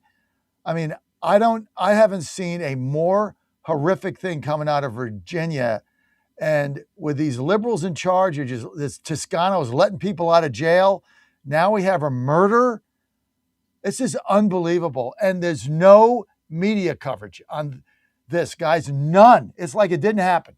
What is going on here? Somebody jump in. Well, outside of Fox News, you're right. There's very little, if any, media coverage. And I told my wife last night, if this is not a major part of the 3 congressional campaigns, we have 3 Congress people in Virginia that are in contested races. And I think the sanctuary state, Abigail, I think governor, that was her first executive order to reverse the Youngkin executive order on sanctuary states.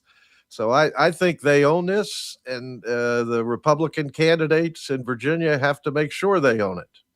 Yeah, you're right. The Fox is covering it, including the Fox station, and I think the ABC affiliate in Northern Virginia are covering this. I know Jason Miyares, our former excellent attorney general, is pointing this out. And what Jim says is right off the bat.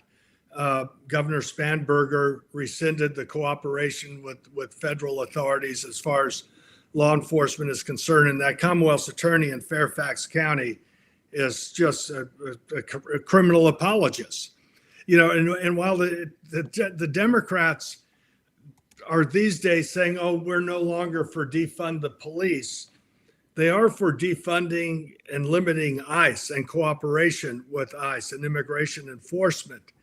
But for prosecutors, if you get these local prosecutors, they're like social workers. I mean, they're apologists. They think that the victim is the criminal, not the real victim. And people need to wake up to this. When I was governor, and I look at this broadly speaking as what the definition of leadership is: setting priorities and then getting others to support your reforms and initiatives. And I look at the top 2 responsibilities of a state government as law enforcement and education. And we put in truth in sentencing. And we want to make sure people were safe. And you have so many crimes. 3/4 of all crimes are committed by repeat offenders. This is not this murderer's first interaction or violation of the law. And to let these folks loose is endangering law-abiding people. And you can talk about statistics, but these are the real faces, the real people who are losing a loved one in their family because of these lenient, dishonest, and dangerous early release or soft on crime, whatever. I call them criminal apologists. No, it's just absolutely horrifying. And the Democrat playbook was to open the border, let millions in. At least initially, they were hoping it would impact the census to try to save some congressional seats in the House. Yeah. And then ultimately, they were thinking if we ever get control again of the Congress and the White House, we'll grant amnesty and the Republicans will never win again. So, I mean, it was an easy playbook to understand. And the Republicans have to act accordingly. And I think the president and the administration are trying to be as tough as they can. But there are a lot of federal judges that are making it quite difficult to accomplish. Well, on top of that, Jim, they want to release as many people. We put in truth in sentencing when I was governor, that if someone gets a 12-year sentence for rape, they're going to be serving close to 12 years. And what they're trying to do is cut that and release convicted felons of violent crimes, rape, armed robbery, murder, and so forth, let them out serving half their sentence. Then back to your, again, fortifying your point, they're saying, isn't it great that Governor Spanberger's restored voting rights for 66,000 convicted felons? In Virginia, governors, and it may change with this constitutional amendment, but governors look at each individual felon after he has served his time and paid restitution to victims. What they're trying to do is not only did they just restore rights for 66,000 who they think will vote for him, They want to make it just automatic, that as soon as you get out of prison, automatically you have the right to vote, regardless of whether you paid restitution to the victims, which was part of the sentence. And I think I'm not against people getting their rights restored. I've restored them when I was governor, and you can have a more efficient, less burdensome approach to it. But I think they all ought to be looked upon individually. And probably 99% of the people who applied when I was governor, I granted, but there were some who were child pedophiles, molesting children. I said, that's just not the time. That's part of your sentence. It's not just incarceration. As you lose voting rights, you lose the right to have a gun and go hunting, therefore, with a gun. So it's something that the Democrats these days are just whole hog for not enforcing the law and looking after victims. It's all about acquisition and maintenance of power. If the governor thought these 66,000 were going to vote Republican, they would not have had their rights restored. And I get a kick out of the Democrats in Washington, and including your friend, in quotes, Senator Schumer, now talking about a big tent with regard to the Democrat socialist candidates, so that they need those seats or those votes in order to maintain power. I'd probably tell Schumer and others, if they got elected, you're probably not going to be the leader anymore. But we'll see how it all plays out. Well, the murder in Northern Virginia of this mom should have been prevented. It happened because of the policies of Spanberger, Toscano, all these liberals up there. And eventually this stuff is going to start happening. You let criminals out, they're criminals.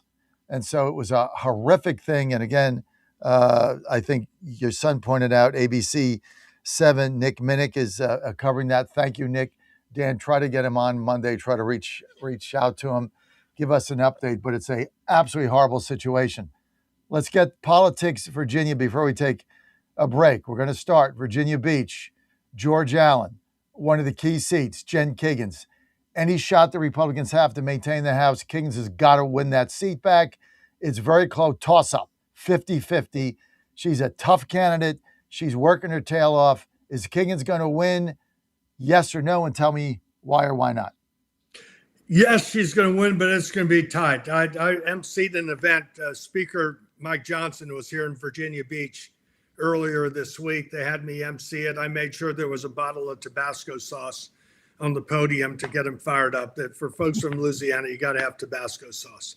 And he said this is one of the top 3 seats, just as you said, John. And it's a top district. Luria was a member of Congress, and Jen knocked her out. This is the lack of integrity in politics just drives me nuts. One of the things is the Stock Trading Act. You don't want members of Congress trading on their inside information and so forth. And Nancy Pelosi was against it all these years. They finally passed it. And Luria, when she was a member of Congress, called it BS. Now she's running ads that she wants to stop this insider trading. So she's running ads, 180-degree difference in it. She made apparently $21 million just in her few years when she was in Congress. Her net worth went up $21 million.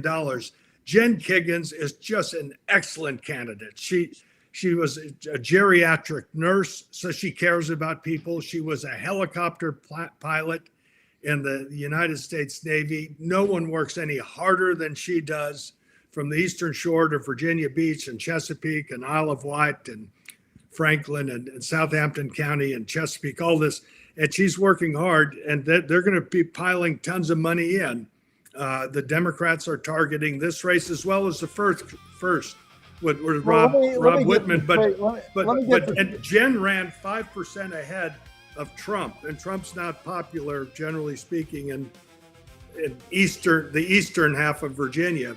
But Jen ran 5% ahead of him, and she's independent. She works in a bipartisan way, and she's absolutely essential for us to keep the House, but it really is, it's great for Virginia if we still have Jen Kiggins and Rob Whitman serving in Congress. So let me get this straight before we go to break. So Lori is in Congress for one term. 2 terms. 2 terms. I'm sorry. She's there 4 years. She trades stocks. She makes $21 million. She has her money, and now she's not for anybody else trading stocks after she made her $21 million. I mean, you can't make this stuff up, folks. Yeah. We're going to go to a quick break. Chris Saxman in the house when we get back. Life is a family. Often this leads to discussions on the number of children they are planning to have. Typically, the number of children ranges from none to 2 or 3. Family life can be planned thanks to birth control and abortion. But the reality is that God has a birth control plan already established for those who love Him and trust in Him. We are called to live a life of chastity according to our state in life. If you are called to a married life, being open to life according to God's plan is a great gift and probably the greatest challenge in today's modern world. It starts by selecting a spouse who puts God and family first. Then, trust in God's birth control plan where parents are open to life and provide a sanctuary of faith for their family. Allow God, the author of life, to plan your family. I'm Susie Kelly, and I am passionately Catholic.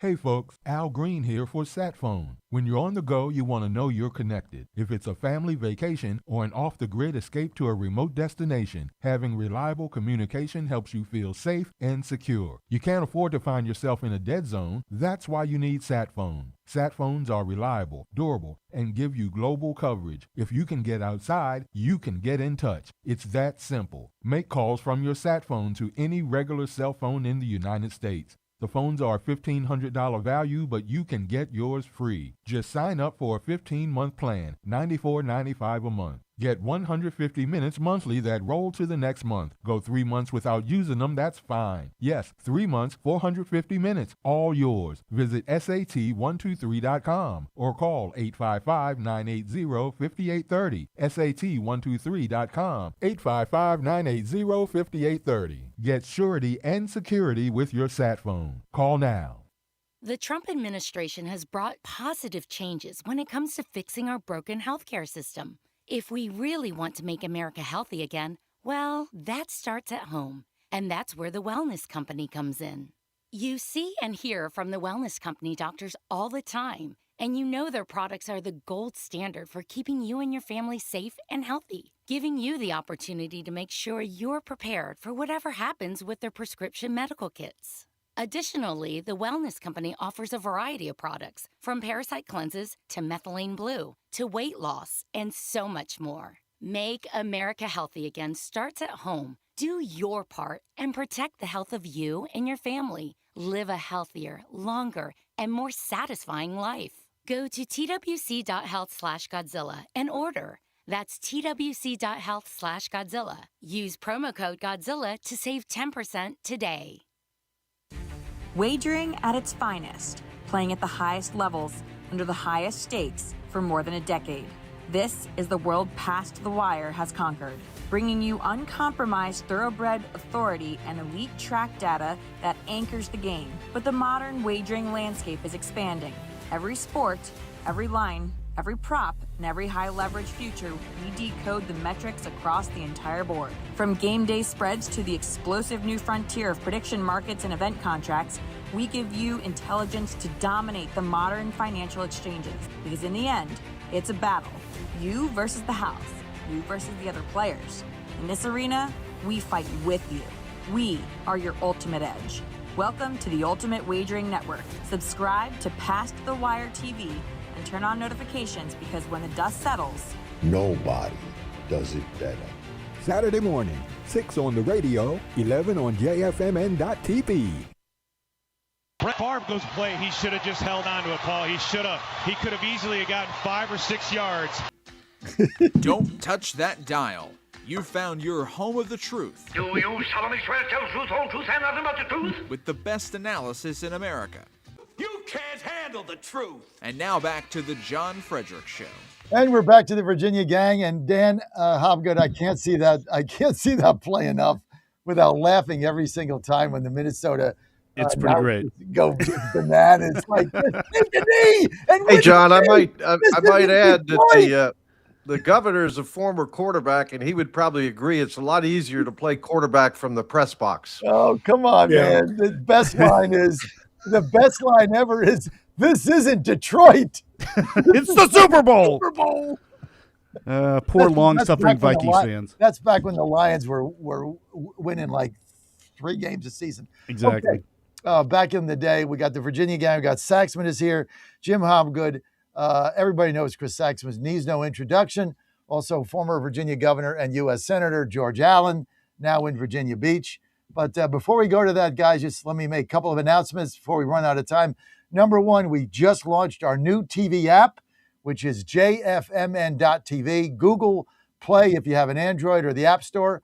Just go there, search, and put in jfmn.tv, and our app comes up. You download it, you're good to go. We have live TV programming now, Monday to Friday, 6 a.m. right to 7 p.m. So you don't want to miss that. And don't forget our new show, Game on America Sports, which is on every day, 6 to 7 p.m. across our network and our TV channel. And then, of course, on Saturday, we start at 8 a.m. and we go right through about 3 in the afternoon. So our TV channel has launched. Just got to go to the App Store or go to Google Play, put in jfmn.tv. Chris, do it now. Then you got it. Then you just hit the button, boom, and you got our TV programming, and you are good to go. And don't forget, tomorrow, Godzilla Wins will be 9 to 11 a.m. Godzilla Wins 9 to 11 a.m. with Chris Saxman. And then starting the week after that, we're going to devote the second hour to fantasy football, which we decided to do that. Everybody's playing it. So I'm in a league now, and we have a draft, and I'm picking all the Titans players. So we'll see what happens. My son says I'm going to come in last. Well, what the hell's he know? That's what I'm going to do. Game on America, Monday to Friday, 6 to 7 p.m. Don't want to miss that. Tonight they do football, and then our horse racing show is from, 11 to 11:30, where we give, John Stenton gives picks there. So a lot going on. All right, let's bring Saxman in. Saxman, good to see you here. We got a lot of, I just want to talk about these fake polls going on. We exposed 4 of them just today. 2 of them have closed up shop. They had no crosstabs, just making up stuff. Then we had another poll that came out yesterday, shows that Tom Cotton is losing in Arkansas by 3. So then we went to a real pollster, and he did a poll, and Cotton's up by 17.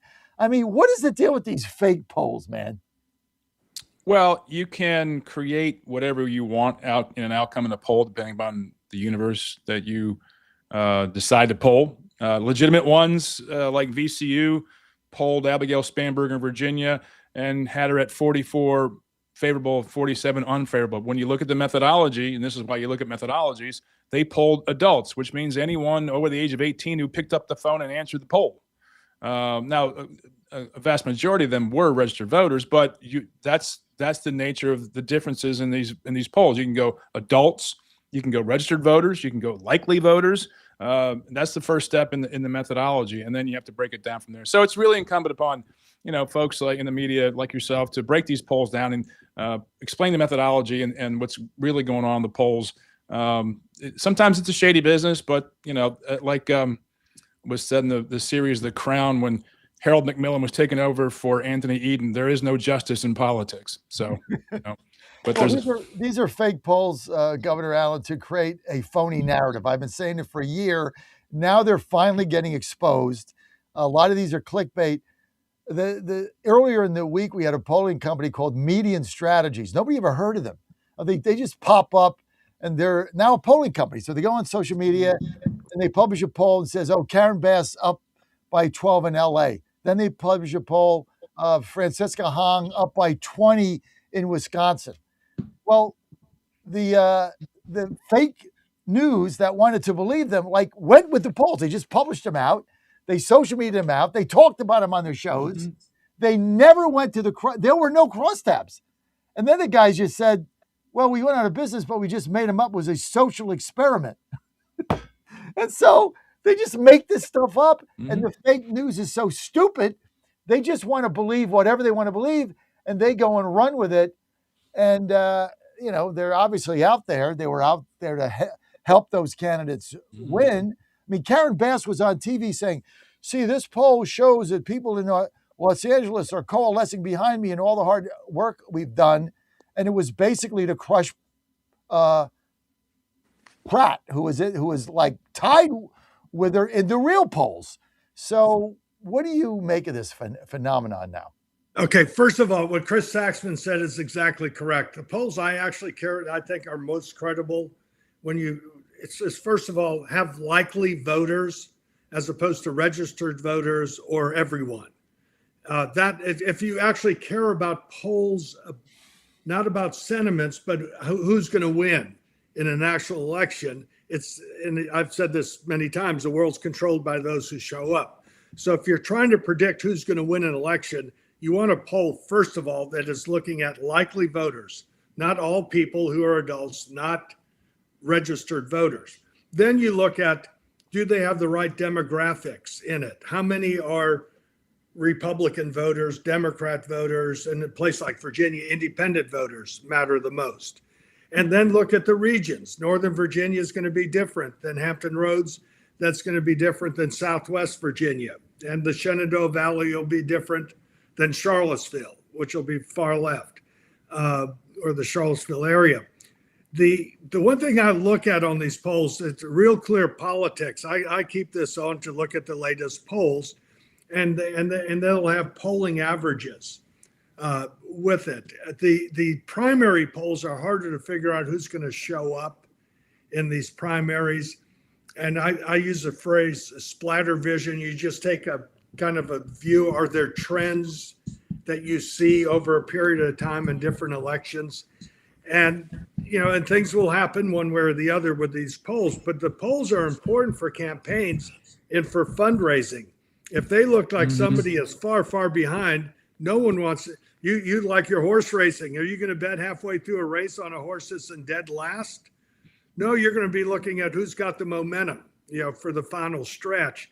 And so that matters a lot as far as fundraising and, being able to advertise on John Fredericks radio and TV and all the rest to try to get folks out. I guarantee you in South Carolina, people are looking at your station. The people who watch yours are people who are more politically obsessed than others. And they're going to, I suspect your viewers or listeners are 95% very likely voters.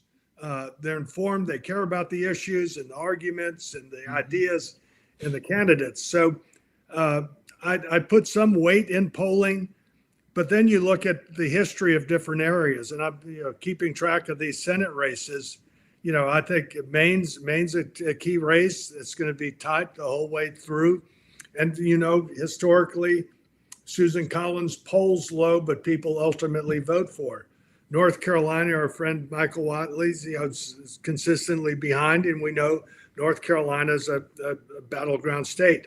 Ohio is very close in the governor's race and the Senate race. Alaska is going to be a close race there.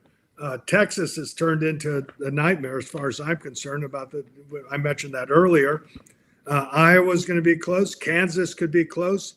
Now there's opportunities. Michigan is a real interesting one to watch because I think the Democrats nominated the worst candidate they could have nominated, and Mike Rogers is great. I think New Hampshire's an opportunity. John Sununu should get the nomination. He'll run really close, and Kelly Ayotte should win the governor's race, and I think that could help.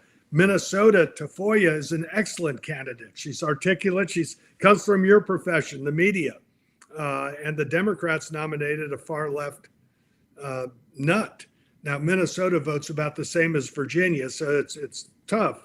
But I think Tafoya has an opportunity. So you look at the states, you realize how they normally vote, and that's what matters the most. And you can look at polls, but they're not dispositive.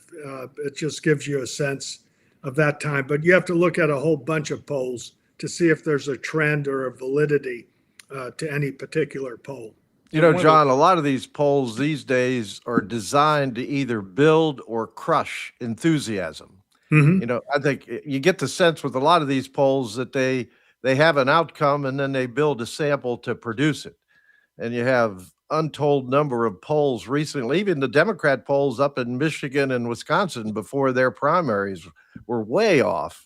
And I remember the last presidential election in Iowa, where there was a poll that had President Trump losing by double digits in Iowa.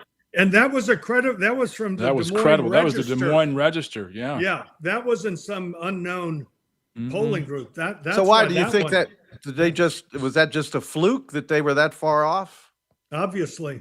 Well, that's when you call into question if it's intentional or it's nefarious. The one in Des Moines Register was really out of the blue because it was her name Kate Seltzer, who had a very credible track record in Iowa over the years. You know, you have to, even the pollster has to be able to look at a poll and go, is this thing right or not? Am I off base here before I publish this thing? And one of the things that I've seen, not so much on people, but on issues, is recently on data centers, John. They're asking, do you want data centers in your neighborhood? Well, who the hell would want anything other than houses and swimming pools and schools in their neighborhoods, or a police station or fire station? You know, they belong zoned in industrial areas. So if you ask the question, should data centers be zoned in industrial parks? They might go, well, yeah, that's okay with me, but they don't. Not one poll has done this, and we have this tidal wave against the digital infrastructure of the future because people are asking the questions the wrong way for a particular reason, for a political reason, to grab headlines and clickbait. It's nauseating. Yeah, Chris is completely correct. It's you have to look at how the question is posed, and you use the term as lawyers, leading questions, and so how you ask the question is you're going to get the answer that you want because the question is skewed. It's the fight we had on the redistricting, the gerrymandering in Virginia. Yes. Right. They put it. We want to restore fair maps. We have fair maps. Temporarily. It was temporarily for 6 years. No one considers 6 years temporary. But saying that fair maps, they were destroying fair maps, and that's a big issue. Right. Still in Virginia, that you got. I've just said it in Virginia. I know this is a tangent, but back to Jen Kiggins and Whitman. When I was emceeing this event for Jen with Speaker Johnson, I said, here's what the Democrats wanted to do. We have 3 members of Congress from Hampton Roads, where the military really matters a great deal, with our naval bases, Army, Air Force, and all. And I said they wanted to reduce our congressional delegation from 3 to 2. That's a third, and give it to densely populated Northern Virginia. And these candidates that are running now, they didn't even want to run in these districts, the Democrats. They wanted to run in rigged maps. And so this, again, how you pose a question will really skew the answer. And a lot of times, it's also what the pollsters have to construct when they do their weighting. In Virginia, when the population of Virginia is very different than the population of another state. We have an inordinately large percent of the population with college degrees or advanced degrees, and if you get that mix wrong, you'll get the poll wrong, and it won't match up. It won't match up to what's going to happen in the election. So it's really incumbent upon the media to review these polls before they publish them. But in today's day and age, they take what comes off the wire, they cut and paste, they do a clickbait headline, they throw some artificial intelligence reporting in there, and they call it a story and put it out there just because they're understaffed and they need to put more content out there. So it's really incumbent upon folks like you, John, to get the truth out there on what's really going on, and tip my hat for you to bring on guys like us who are going to review these things and make sure that your listeners, who are likely voters, as Governor Allen pointed out, are fully informed and can make reasoned decisions. Yeah, in any poll, and Chris Saxman does a great job of these sort of analysis. If somebody puts out a poll and they don't give you the crosstabs and you don't know how many Republicans, Democrats, Independents are in it, or what regions are in it, if they don't do that, they don't want to give you the veracity or the credibility of their polls. You can have a poll that is wrong, but you still can interpret from those crosstabs. You're saying, all right, where they're projecting the African American or black vote's going to be 20% or 10%. Well, that's going to skew things one way or the other. And you'll say, gosh, if we're only down 5 with the way this is skewed, this is really good. Or if we're getting 20% of the African American vote, or we're getting 43% of the vote in Northern Virginia, that's good, even though you're losing. So again, without the crosstabs and the factors that go into their ultimate score, so to speak, it really shows that they don't have a whole lot of confidence. Right. Like right now, the Democrats are pitching Virginia 5th congressional district, John McGuire against former Congressman Tom Perriello. And, the Perriello campaign's come out with, we have an internal poll that shows us only down 3 points. Release your crosstabs, release the questions, show us your methodology, show us the demographics, show us who you polled, because otherwise internal polls I typically throw right in the trash can, because what they are done and used for is to raise money and get people working on campaigns like, oh, we have a chance here. Now, that has to line up with all the other polls. You have to have a similar reaction to what's going on in the Kiggins race in the second and the Whitman race in the first. And if they line up, then you have a trend. And that's something to look out for. And that's what I look out for when I look at different polls across, not just Virginia, but across the country. Do they line up with other polls, or is there an outlier in here? And that's the work. Well, Virginia, you can be conned. Chris, Virginia doesn't, because when I looked at you look at all this polling, and it's like, it all spells, if you believe it, Republican catastrophe, blue tsunami, we're all going to die, right? I mean, that's basically what everything is saying. But then you look at the couple of Virginia polls are out there, Kiggins is tied, McGuire's ahead, Whitman's ahead. So, and Virginia's blue. So how is that even, like, it's not jiving with the other nonsense? Well, Virginia. You have to go in and do the work. You have to go in and do the work. Sorry, Governor. You have to look at the polls. So when someone says Kiggins and Lurie are tied, send me the poll. I'll take a look at it. Who did it? I don't know. You say it. I take your word for it. You say Whitman's doing okay. I've heard from inside the camp that he's up 4, and I've heard more others that says she's up 1. That's a close race. I mean, it's going to come down to. It doesn't mean it's the finish line. It's where things stand right now. Obviously, the wins are going to be against the Republicans in a second midterm for a president. You got gas prices up. The economy's not doing great. Stock market is, but on a daily basis, when you go to the grocery store, it sucks. How do you measure that? And who's going to show up? I think the key in this race nationally is enthusiasm for Republicans. I'm just not sensing it. And that's the real problem right now. And I think it's one of the reasons why they put together this convention. That's why we're going to Dallas. Chris and I are going to Dallas. And you're right, Chris. I mean, all of us are looking at now in media on the Trump side, on the Republican side, as a great reset of messaging and communication, because it's really not been there. I mean, it's been all over the board. Every day we get a different message out of Iran. They're desperate for a deal. There's no deal. There's an MOU. The strait is open. It's not open.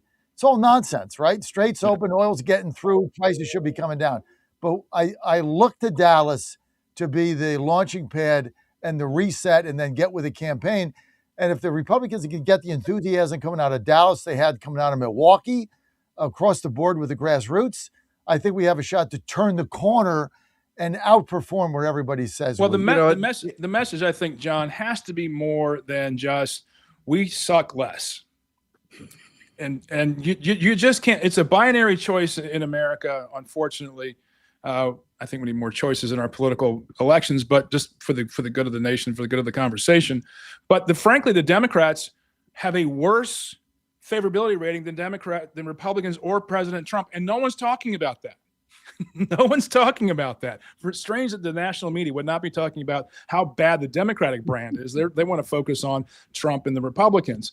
And when you look at what they're doing internally with the Democratic Socialists of America taking over that party right now, it's extraordinary that we're not talking about this in a more robust manner nationally. John, at that convention, they need to provide some information on what the Republicans will do in the next Congress if they maintain their majorities. You look at the Wall Street Journal today, health costs are up Obviously, interest rates are being pushed up by the bond market. Gas prices are up. So there are some negatives there that and also, the Republicans have not been able to pass the SAVE Act. Midterm elections tend to be base elections, so you got to really motivate your base. Well, So hopefully that's going to be a great convention in Dallas. What they're going to do if they keep the majority. They need to do that now because they have the majority. I mean, that's it. Well, they do, but they got Murkowski, they got Collins, they got Cassidy, they got Cornyn, they got Tillis. They got a bunch of senators, some of whom are mad at the administration. So it may be tough to get them to vote the way you want them to. Well, Saxman's mantra of "we suck less." That's actually what that is, Saxman.